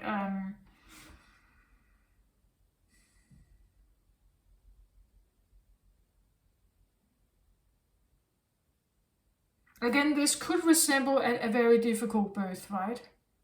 A lot of spotlight on the lower chakras, on the womb, considering a C-section, considering everything. And on the top here, your heart is in turmoil, you're confused, you don't know what to do, you are in pain if you are a birthing mother, you are, you think the worst, right? You think that everything could go wrong, that you could lose this child, and there's this extreme spotlight on the lower part of you, right? The part where the child is in the womb. The birthing channel and the doctors, like they are lamps here, right? And there's a lot of like attention on this area. Or you have been trying to heal a lot in this area here. But maybe you haven't like looked so much at the upper part of you, right? Or as I said, it could be like this, the approach that we normally take in life is to use the yang. We use our yang energy to move forward in life.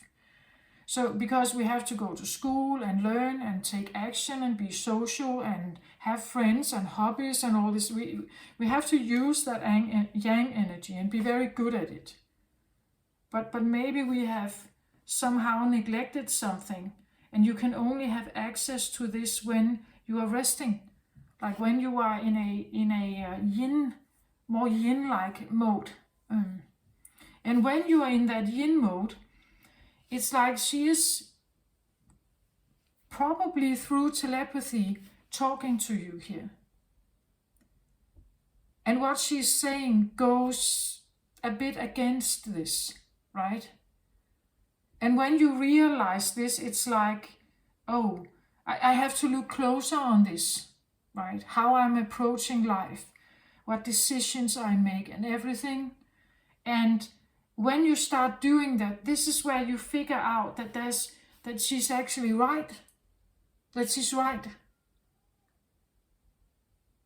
And you may start to have more and more conversation. Eventually, she is arriving here.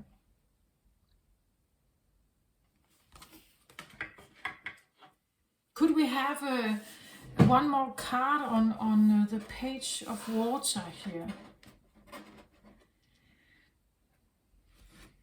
Yeah, definitely. And I have water here, and I have this giant bubble, right?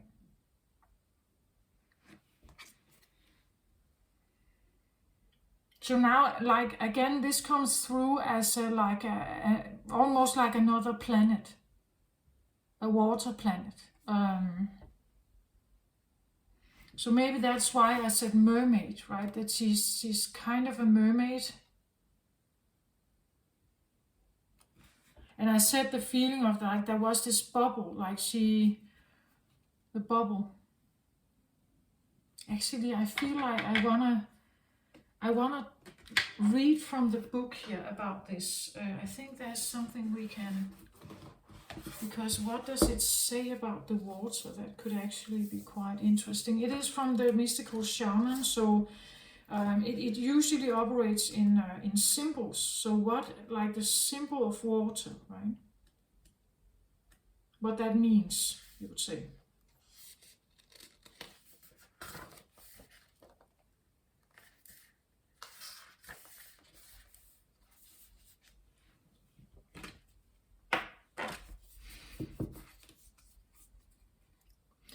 So it says water symbolizes purification, regeneration, birth, revival, and cleansing. It signifies an evolutionary shift from former self to new self. Many myths around the world speak of a great flood and the new life that is revealed after a deluge. Water begins without boundaries. Then, as soon as form has separated itself from water, it comes under the laws of time and life, thus acquiring limitations. So the invitation when we get the water card is, when water arrives, well, that's interesting. I said that she's arriving, right? When water arrives, you're invited to watch your emotions. Know they are going to be changeable, and do not settle on a conclusion at this time. If you feel joy, feel that fully. If you feel sad, allow sadness to move through you. Water invites you to see the ebb and flow of events and trust you can ride the wave of opportunity when it arises. Natural flow is here. Go with it. And I said that already, something like water can be moody, right? It goes, the ebb and flow. Air changes. It can blow one way one day and the other direction the next day, right? It's we have to like become more okay with that something is not stagnant, and we are all not alike. That we are different, right? All do not thrive in the earth element if you are not actually earth created, right? The medicine here is that it's time for cleansing unwanted energy and sticky feelings. Consider this. What water does to the flesh, it does in sacred ritual to the spirit. The spiritual cleansing, like baptism, is the opportunity to get an instantaneous experience of the timeless, non-ordinary reality in which all true creation takes place. Now is also a time that is pregnant with potential for you. I said something about pregnancy, right?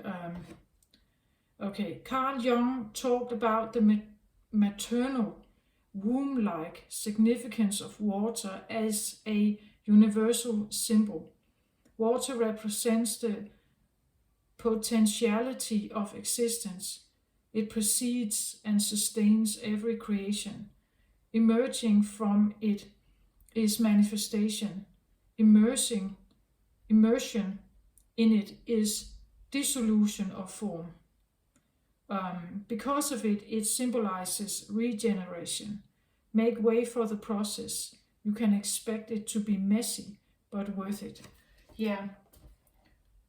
Messy but worth it. Like when giving birth to a child, it's a process.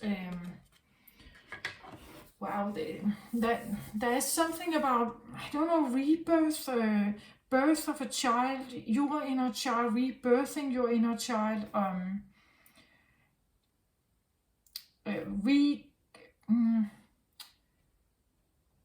what's that called? Reconnection. The connection with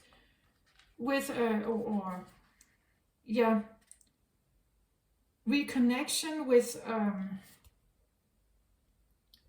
the feeling, with this new feeling that comes, right? With this new feeling that comes, and there is an invitation, right, to know that your emotions will be changeable. That maybe you will become more moody. It's a part of a process. It could be the feeling of like a teenager, right? That when they become teenagers, their attitude change, their moods change. They from one moment they are overly ecstatically happy, and the next moment they are extremely sad. So maybe you will have a period of time where your emotions will like ebb and flow. They will take you different places, and but just go into the feelings. Like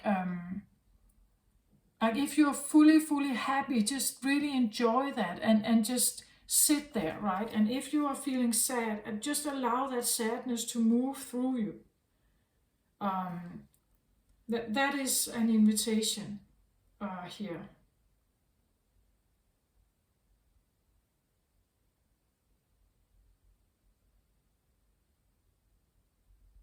It's interesting because it says here emergence from it, like from the water, is a manifestation. And I said it's like she's coming forward here, right? So she is a manifestation of something you seem like you've been looking for, right? This is a natural next step, I think, that she needs to come forward and share something with you. As I said, lower world perhaps. Maybe she's sharing both, like both things. But she may share some of this, whatever is here, right? She may share some of this, and it's just as important to look at as just the fun side of life. It also says immersion in it, so in water, is dissolution of form, and somehow I feel that it's like one. That's why you couldn't. That's why you couldn't find her, right? That at some point she has been immersed in that water. And when she became that, it's like she disappeared, or if the feeling of was lost somehow. So you were looking, right? You were looking, but it's almost like she's dissolute. Yeah, like she just like was diluted into the water. She was not in form. She was not in form. But here it's almost like she stands in form, like a person now. She stands here. Like you could touch her hand almost, right? It's like I don't know if this is, like a family photo that you recover a family photo and you kind of just, oh my God, that's me, right? And suddenly you see yourself like in a person, right? But otherwise, it's just been this weird inkling feeling of something, and couldn't quite like tap into it exactly. But now it's almost like she's here and she's telling you a story.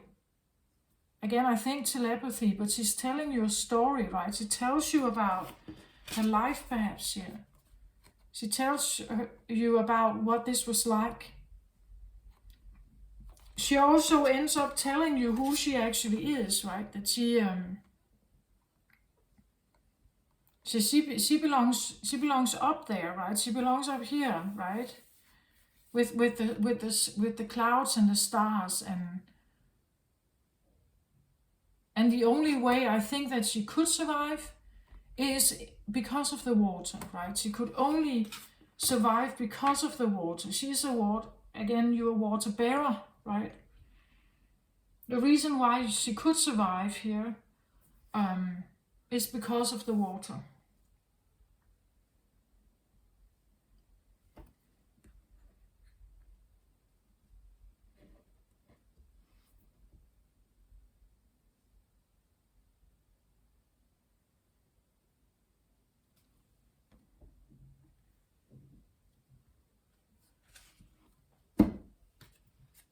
So I get this card, happy family here.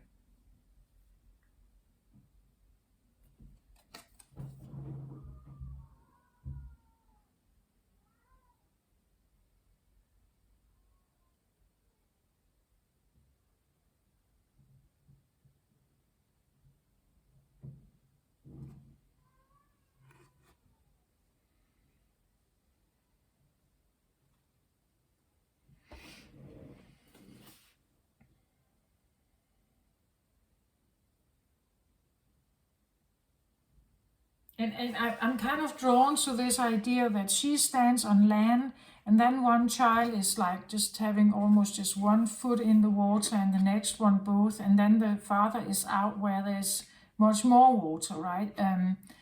So there's something about like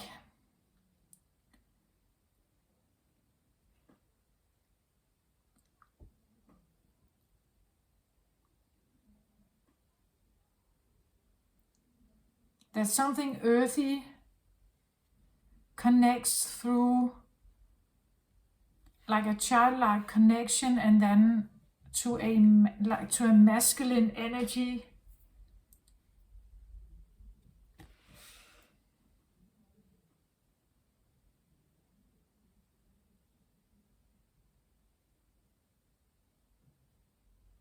But they are all standing, you know, like with the back turned.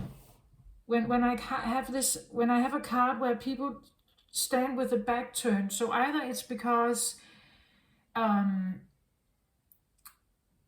like it can be, you know, like a memory that you went with your parents to the beach when you were a child, for instance, right?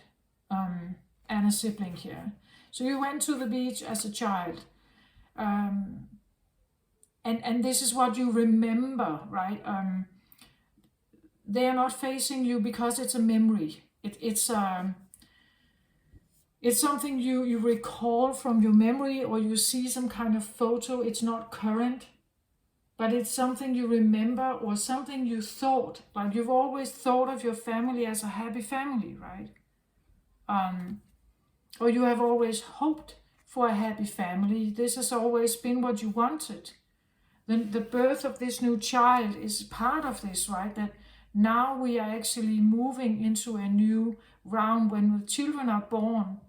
This is where the family element becomes bigger, right? That if you don't have children, you are a pair, and you could be each other's family if you're married, but it becomes a real family, right? When you're children there, right? I think there's something about like this feels almost like a snapshot, like a photo, like chick chick, right? Like a photo of the happy family. This is how it's supposed to look, all white and everything, right? And a beautiful rainbow there, and the sunshine, and the joy and laughter and fun here at the beach, right? That this is what it looks like. And that is supposed to be a happy family. Um,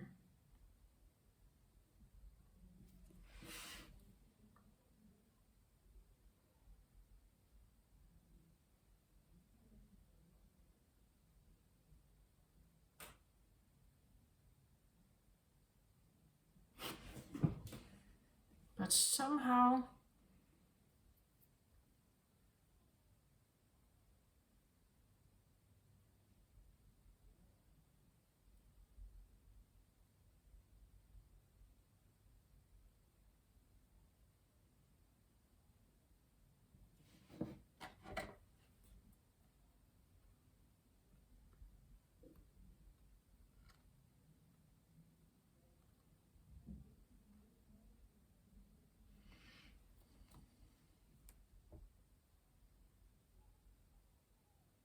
now I get something like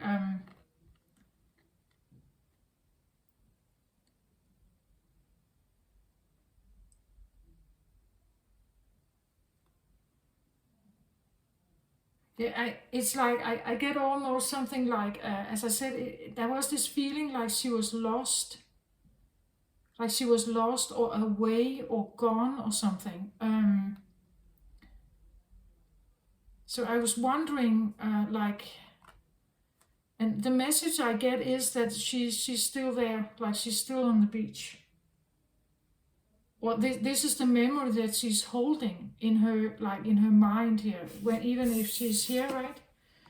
Even when she's down here, the memory that she holds is this, like she has always wanted to be united again. That could be the feel like having an inner unification, a wholeness, like that because this has kind of felt lost or forgotten or somehow gone. You have felt that, I think, like you have felt the feeling that there's something was off somehow. But she has too, like she was sitting in she was sitting in here and thinking the exact same thing, right? She has been thinking the same thing. And she's still, like she's sending you this memory here. Like she's sending you this memory because this is maybe where something like got lost. Like maybe you were at the beach. Maybe someone drowned, right? Maybe you lost someone at the beach here. Or you had some kind of experience at the beach, and when, as a happy family, you had this experience, but something may have happened where this one got lost somehow. Whatever this represents for you, it got lost.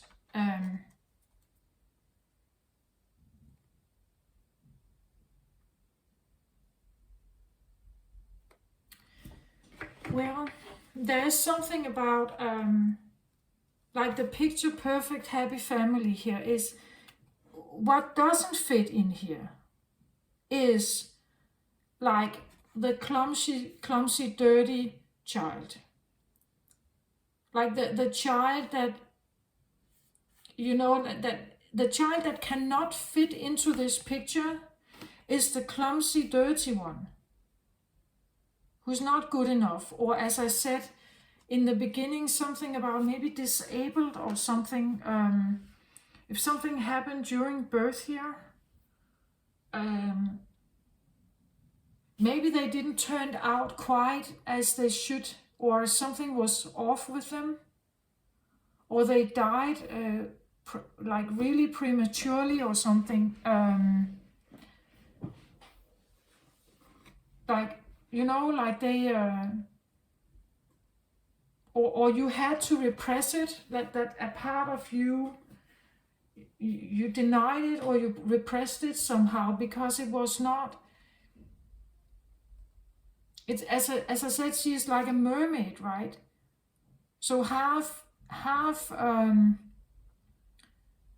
human and half fish. And how should she sustain herself on Earth, right?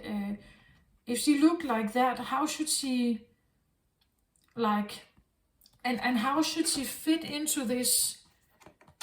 Like fit into this this picture here. They have legs here, right? How should she fit in here? I think that there is a part of you that if you look at a picture like this, it cannot fit in here. It wouldn't fit in this picture. And that part of you is this one. This is the one that may not have liked the beach at all, you know, like they may not have liked it. Like they would rather sit inside and read a book, right? Or they would, as I said, like there's something off with their legs. They cannot go or walk, or they're disabled somehow, perhaps. And therefore they cannot do this with the family.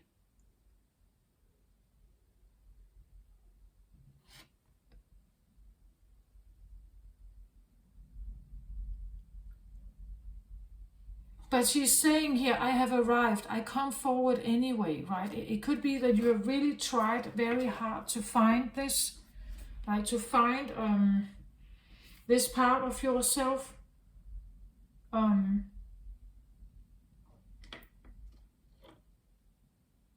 And when she comes forward, she comes from here, right?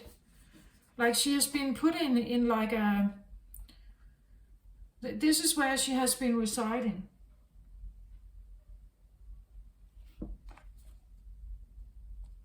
But she is still at the beach here, right? She's still at the beach, like she's or in the water somehow. She's definitely with the water. That's the only thing why she has, how she has survived here. But she is not, like she's adapted to the style of living here. But it doesn't mean that it's good for her. It doesn't suit her. It's not real. And again, she is underdeveloped here. Underdeveloped, I want to say. That's what I feel. But she has merged herself to become something like slightly different than maybe she is, because she had to, right? She had to adapt a little bit here.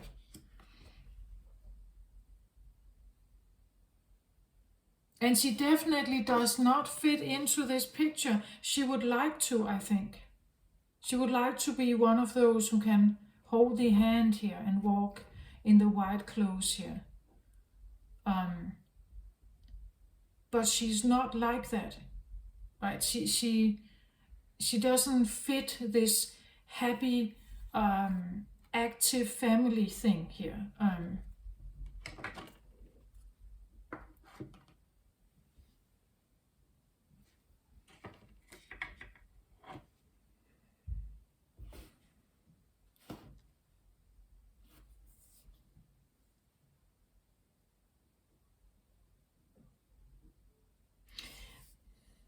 What is it that she knows? Because she does know something. I think that maybe she could be sad, or as the book said, it could be a messy thing. Like dealing with the water can be a messy thing, especially if someone has felt trapped or forgotten, lost, or repressed, or even denied or dismissed or something here. So there could be a lot of, like, you could say, lower vibrational energies that come to the surface.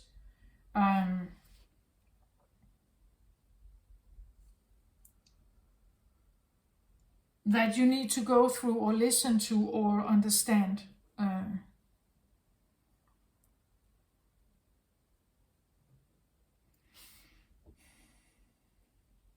But I must say, if you somehow manage to do this, then she is going to be here, right?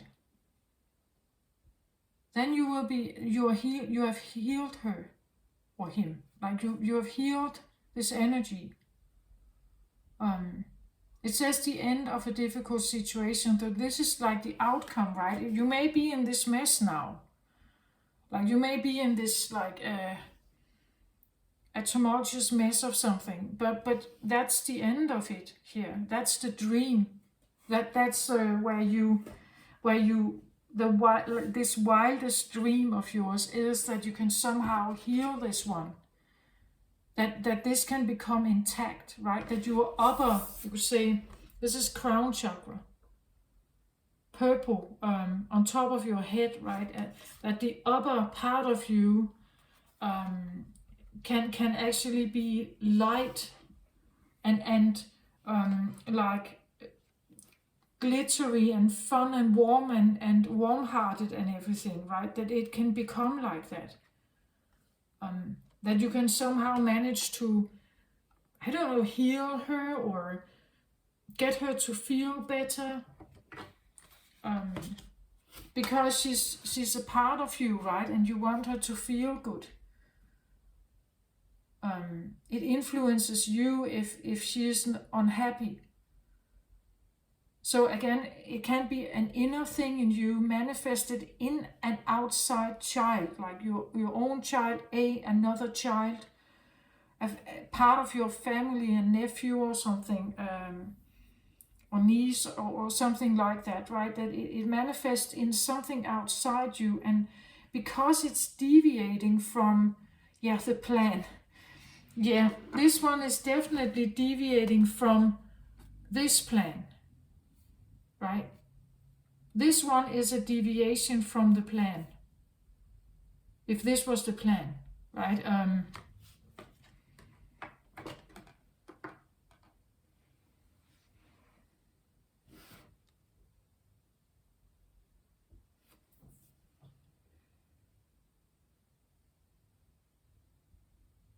Again, it's like it could be, I don't know, but like a child that was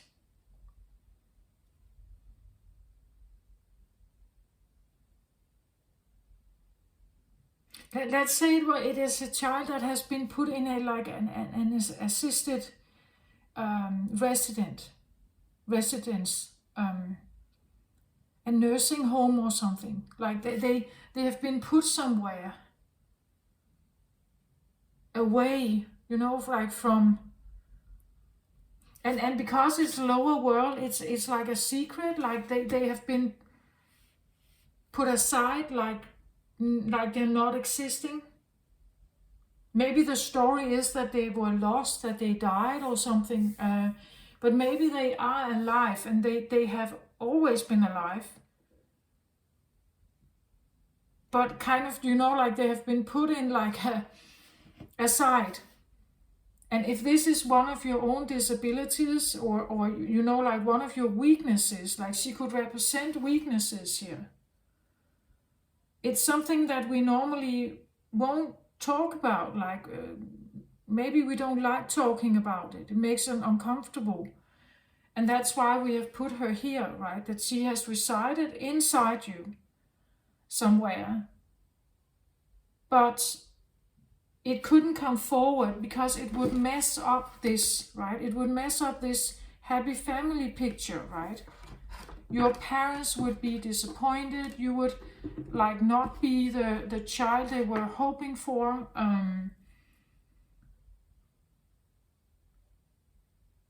But she says here, I have arrived, I'm here.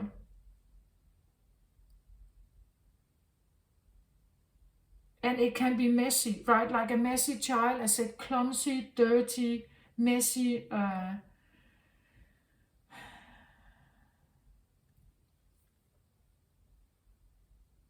There could be, like, with a birth, it could be painful.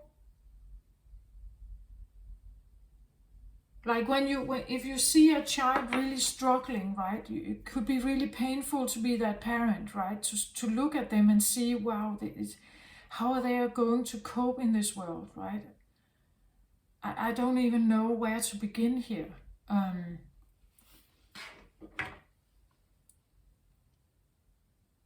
But she is part of you, right? She is a part of you, and she has been hidden. And she is the one that is absolutely the strongest one that can actually connect with like your intuition and your like crown chakra guidance here. She's the one who can do that.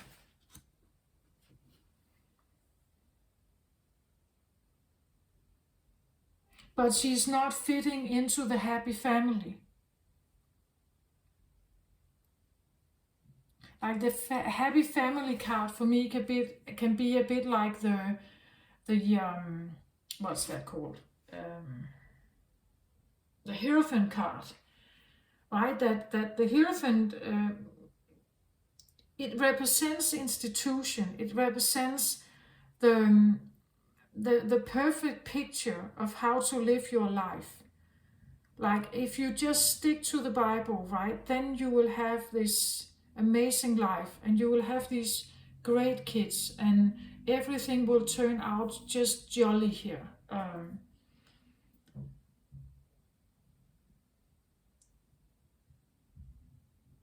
Until it doesn't, right? Until it's not like that. Until someone is born, perhaps, or was born with some kind of deficiency, or some kind of, I don't know, maybe deformation or something, right? Something that kind of, when the parents see that, it's like, oh, right? It's like it doesn't fit in to the life that we want. if this is like a disabled child, and it could be that there were other siblings already, and if this child, this baby here, should be part of this family, then we couldn't have this picture. We could never go traveling, right? Because this child needs special care. We have to stay at home. It will be, we cannot have this, right?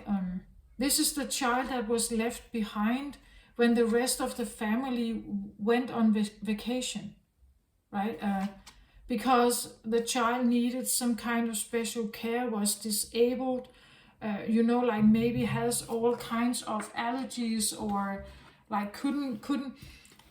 I've seen some movies where children were put inside some kind of plastic bubble because they were so allergic, and their immune system was so weak, as to, for instance, bacteria, right? It could be that feeling that something here has been locked away somehow, locked away or put in an institution, put somewhere, because it represents something lower here, right? There's a shame maybe, or guilt, that there's this feeling of disappointment, or because it's not picture perfect, right? It's not picture perfect.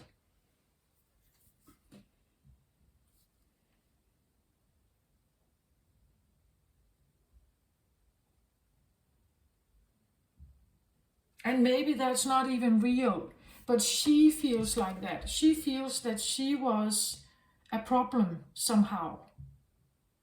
That she was a problem. Or in the way, or not wanted, or deformed, or handicapped, or something that challenges the happy family picture here. She was not good enough, clever enough, nice enough, social enough, capable enough, as to what the happy family wanted.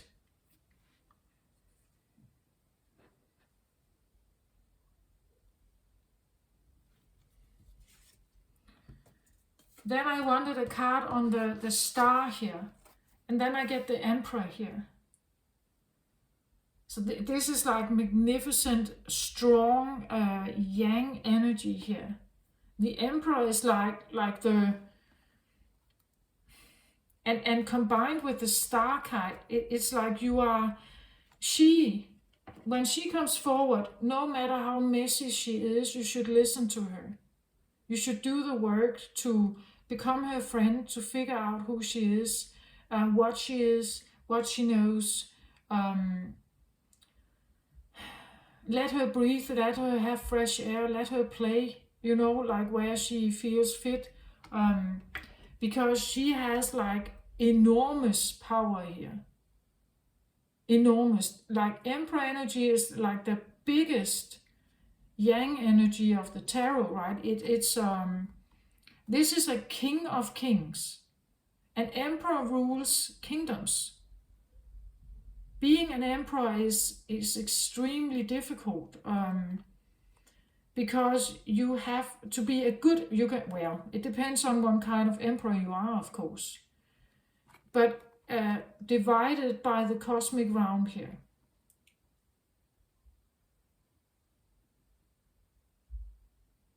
This is a very strong energy. We have the lion here, again representing, and with a crown on, right? It represents riches, it represents power, it represents strength, rulership abilities, right? It represents standing on your own feet, knowing what you want here, being the emperor of your own life, but also, I would say, potentially really becoming a great possibly maybe like manager or boss in some way.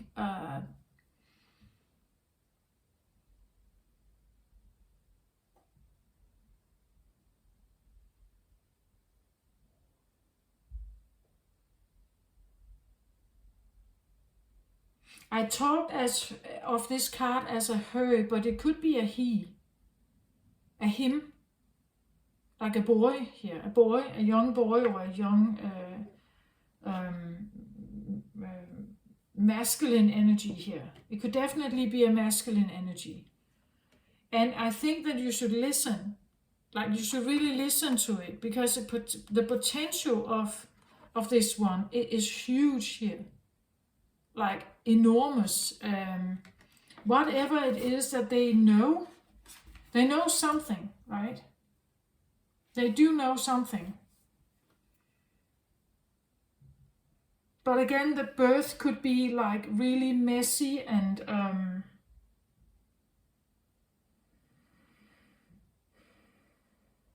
they may deviate from the happy family. Again, the deviation of the plan, I said that in the beginning. They are different. They are. It's not a normal child, or it's not a.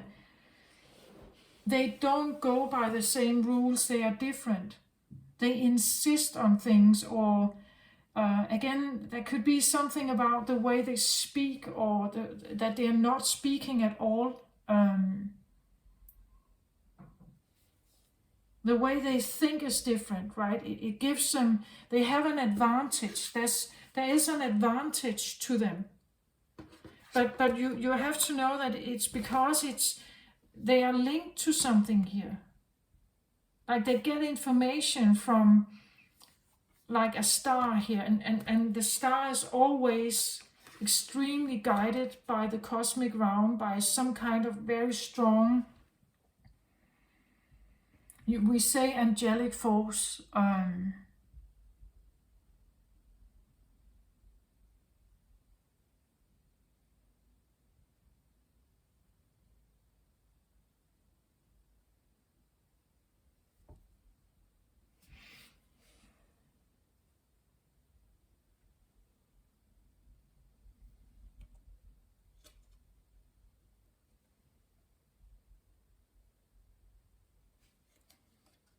So one more card on the Emperor here, and I get this card, Temptation.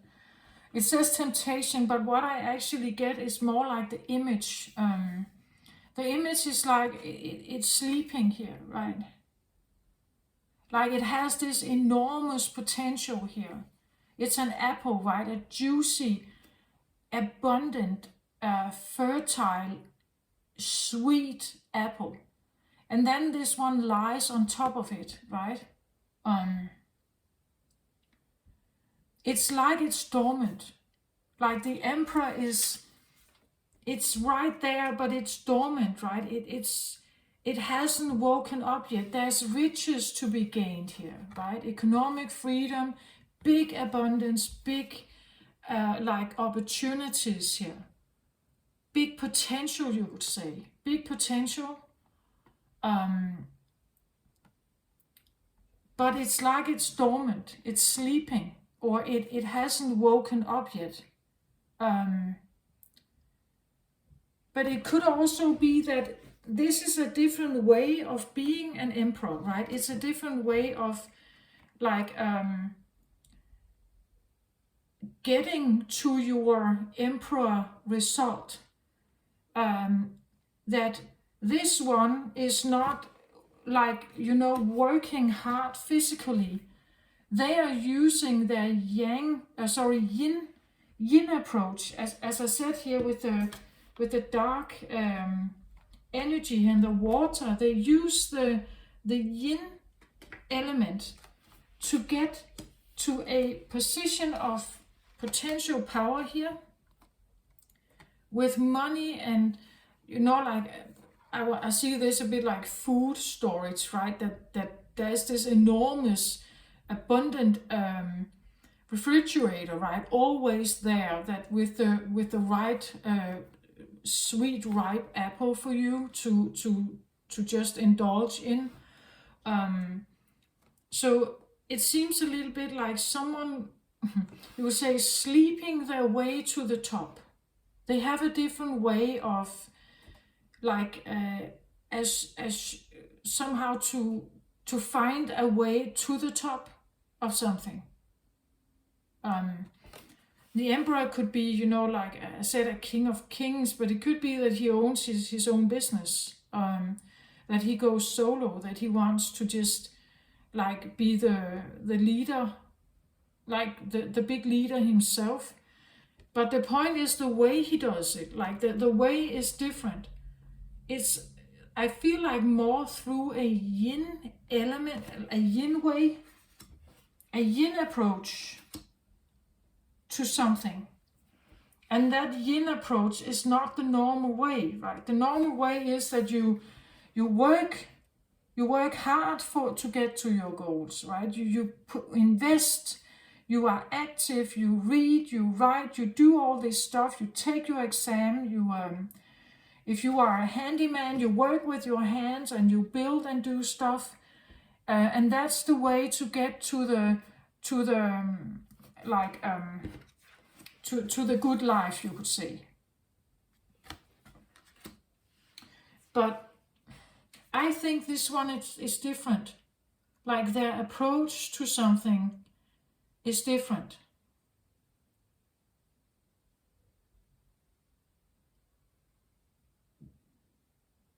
Because they have a different guidance here, right? The guidance tells them that there is another way.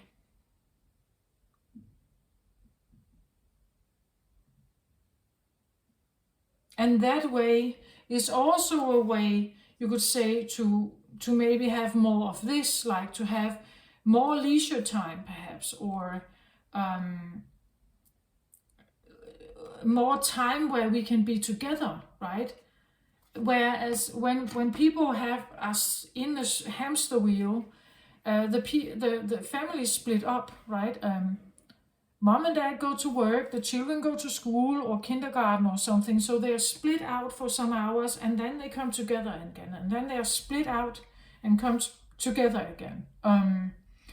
Where this one may have an approach that kind of says, but what if we don't have to split up? What if we could all stay together and have a free, good life, or we would have more of this, because mom and dad doesn't need to go out, for instance, and work. Maybe they can work from home, right? Maybe, and again, they can work when they want to. It doesn't have to be 8 to 5. They can sit in front of the computer, again with the water here. When there's ebb and flow, when they're tired, they sleep. When they are awake, they may sit and do something here, right? But it's not that, you could say, it's not so structured and so time-based and clock-based. We work when we like it, right? We work when we are fresh and engaged in that. Or we play when we want to. We sleep when we want to. We rest when we want to. That could be how this one is seeing, or is somehow like sending an information, right? Sending an information that, like if life should be different, if life is supposed to be different, or you want a different life, or we want a different life, we need to like rethink something, right? And she comes in with information here. Like she's sending this information somehow how to do this. But again, we need to trust that one. And that's not what you've learned. You haven't learned that. That's not the advice you were given. So you have to trust something that feels more of a gut feeling, an intuitive gut feeling. To follow like an inner intuitive thing towards some kind of life here. But you may be second guessing it.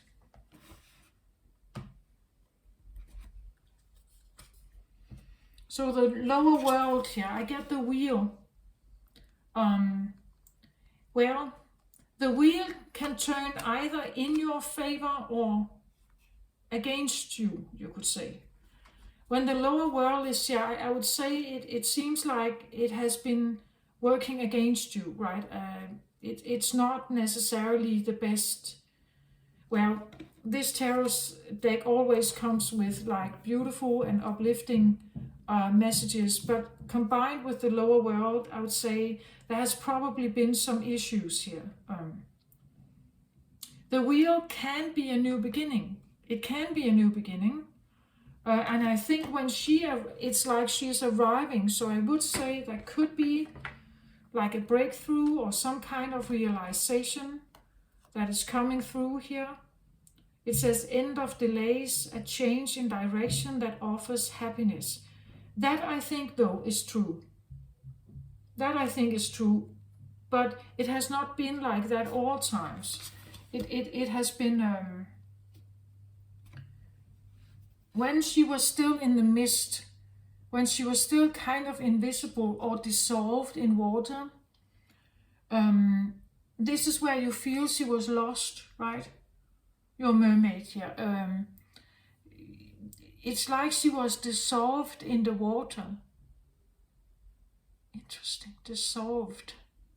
That means that it's kind of, from being in form, it kind of just splits up, right?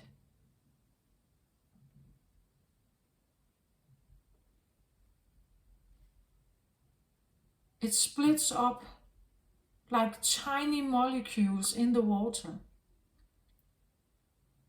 But it has survived there. And now it's like, I don't know what you've done here somehow, but maybe it's like you've tried to like bring it back together into form so you can kind of almost see it here. Him here.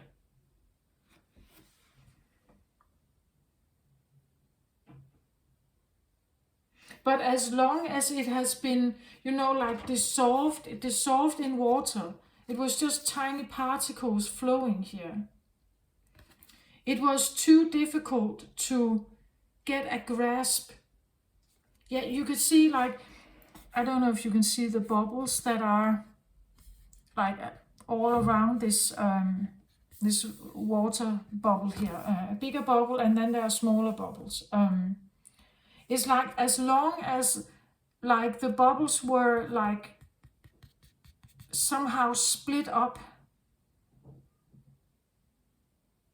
it's like the messages were too difficult to decipher, right?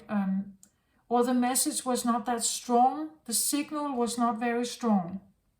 But the more and more it comes together and becomes one big bubble, you could say, now the signal becomes stronger, right? The signal becomes stronger, you can hear it better.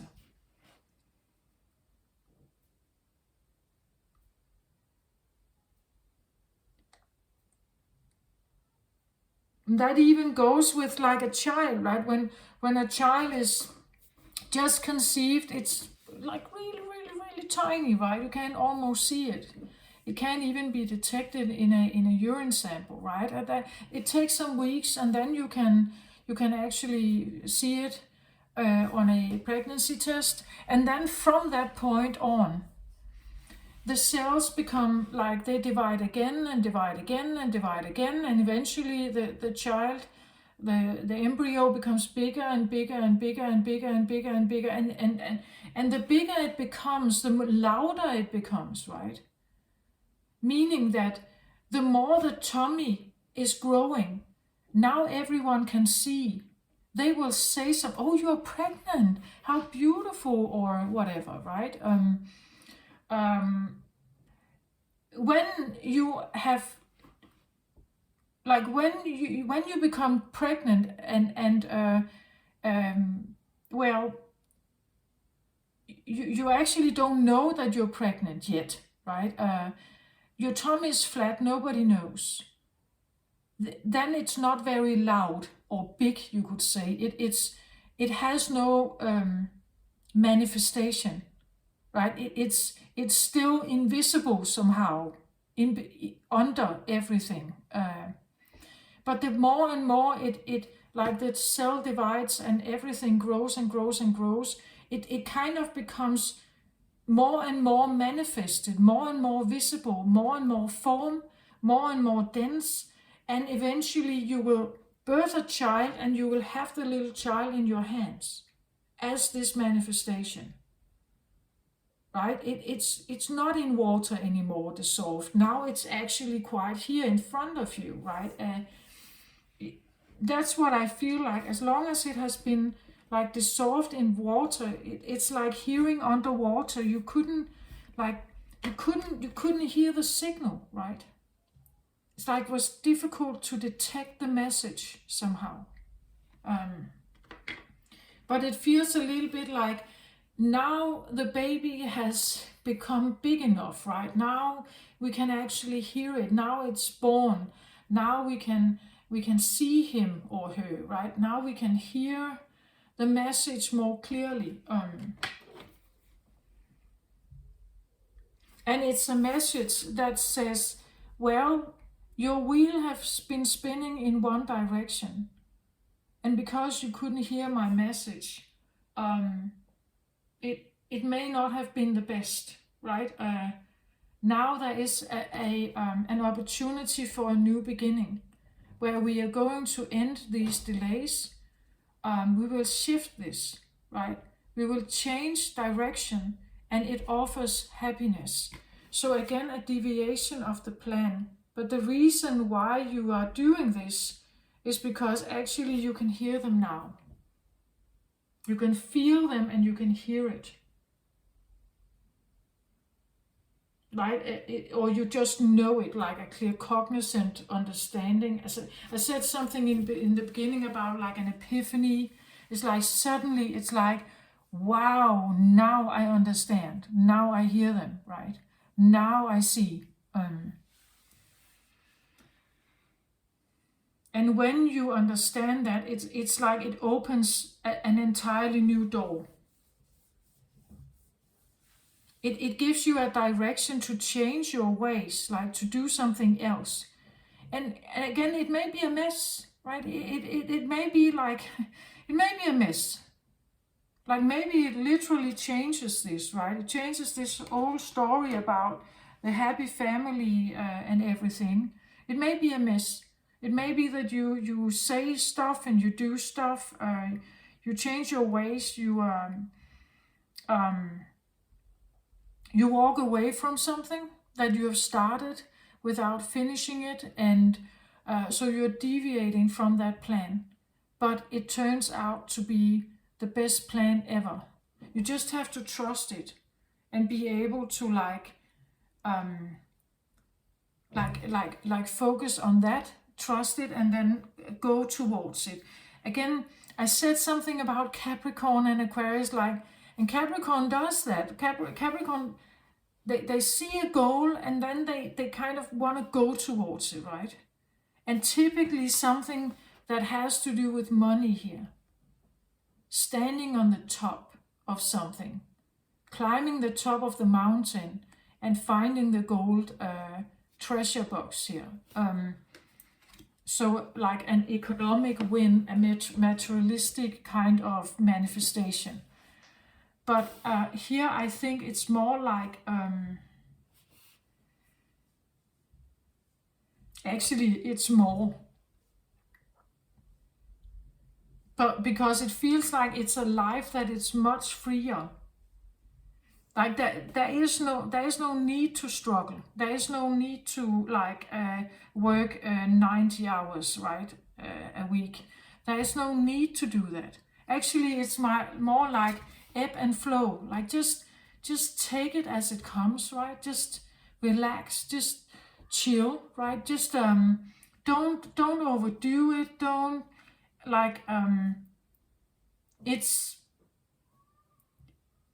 it is already here, right? It's like you can just think about that, like it's already here, this life where, well, it's free, right?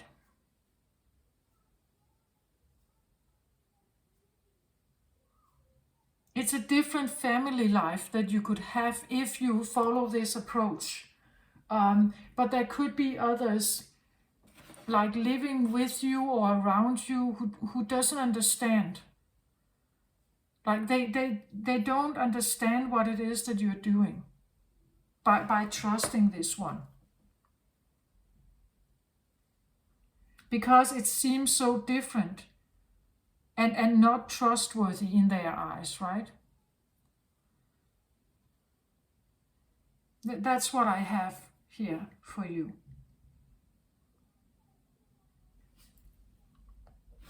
So the Hanged Man, one more card on the Hanged Man. Yeah, you see here, Four of Raphael. Four of Raphael talks about worrying. It says, seek out other possibilities, look for the magic in life, and be aware of your own emotions. Four cards usually talks about some kind of worry or lack. So we see her here by the sea again. She sits by the sea and she's looking at her the shells here. And she probably likes the shells, but she only has these four here, right? And there could probably not come more. So she's guarding them, right? Protecting them and guarding them. And there may be like an inner voice that wants to tell you that but there could be another shell just around the corner, right? Or other things that there are other things than shells that are pretty, right? That maybe shells is not the only thing that you could gather here, right? So the four usually is a worrying card. A worrying card. How can I move on? How can I maybe be safe? How can I have enough? How can I like that? And you have put a lot of shine on this in the past here, or you have done. There has been a lot of awareness, or like thinking about this, like how it shines here means how much attention you've put on it, how much this has been in focus. You see, like how much you have put this in focus. That's how much light you have put on it. But if you were actually, this you haven't put much light on. There's almost no light here. No understanding or no light. No conscious awareness of it. No believing in it also. But if you did believe in it, it could turn the wheel around. If you did believe in the little voice here. If you would trust her.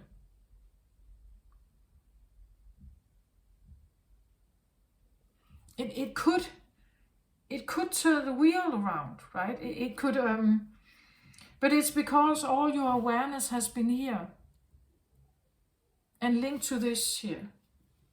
And I said like a stagnancy, procrastination, not knowing again, the worrying. I don't know exactly how to get out of this situation. I'm wondering, I'm thinking, I'm trying to find a way. But it actually just keeps you in a more like static, slow process, right? It keeps you stagnant somehow. It's not quite stagnant, but it's an old way of dealing with things. It's an older way of dealing with things because this scenario indicates that you stay within the hamster wheel. That if you are in the hamster wheel, you have to do things in a certain linear way to have the treasure box here, like the money, right? And you can become your own manager or something without following this recipe here. But this recipe doesn't work with you, right? It doesn't fit you, but you have tried to look everywhere. like you've had your spotlight, all your focus has been here to find that way, and it just doesn't work. There were delays, the wheel didn't spin, it didn't give you new great beginnings, and the happiness was also not there. But if you look in this direction, like the dark route, the path less taken, the route not discovered yet, or the advice that most people don't trust, and it comes from yourself here.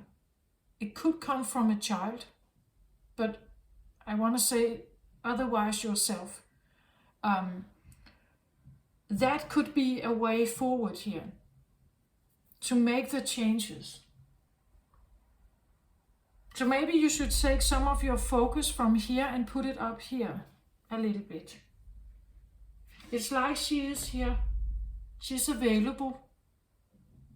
Could be like a guide maybe, or a part of yourself, right? Your higher self, a part of your higher self that kind of is here. I'm here. I have arrived.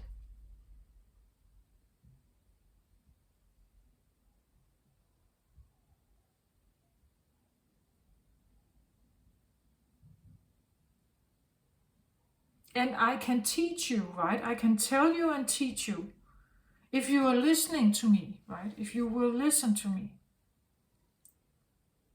and trust me, because you may listen, but if you're not trusting me and still following the old path, and you're still worrying if you are good enough, if you have enough, if you will, whether you can trust this or not, then you are probably not getting anywhere.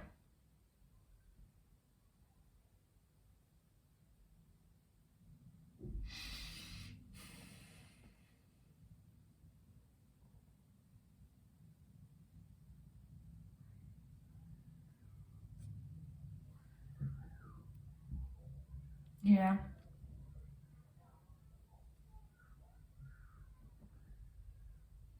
It's actually a very good reading, Aquarius. It's just there's something about trust, right? Trusting that it's doable. Trust that you can, that it's reliable somehow. So what you have been told somehow is maybe not the right way for you.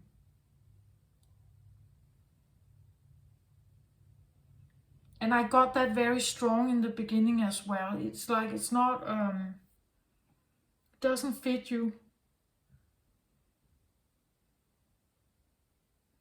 And again, when this one really comes forward for you, I think it could feel messy. Like you have to make strange new decisions. Other people may react and be unhappy about it. You may also feel like an inner dissonance because you are still like dealing with like old, you could say paradigms or something.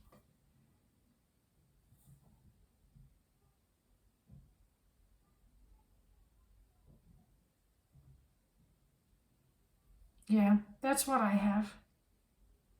I hope this helped. Take care of yourself, Aquarius. Love and light to you. Bye bye.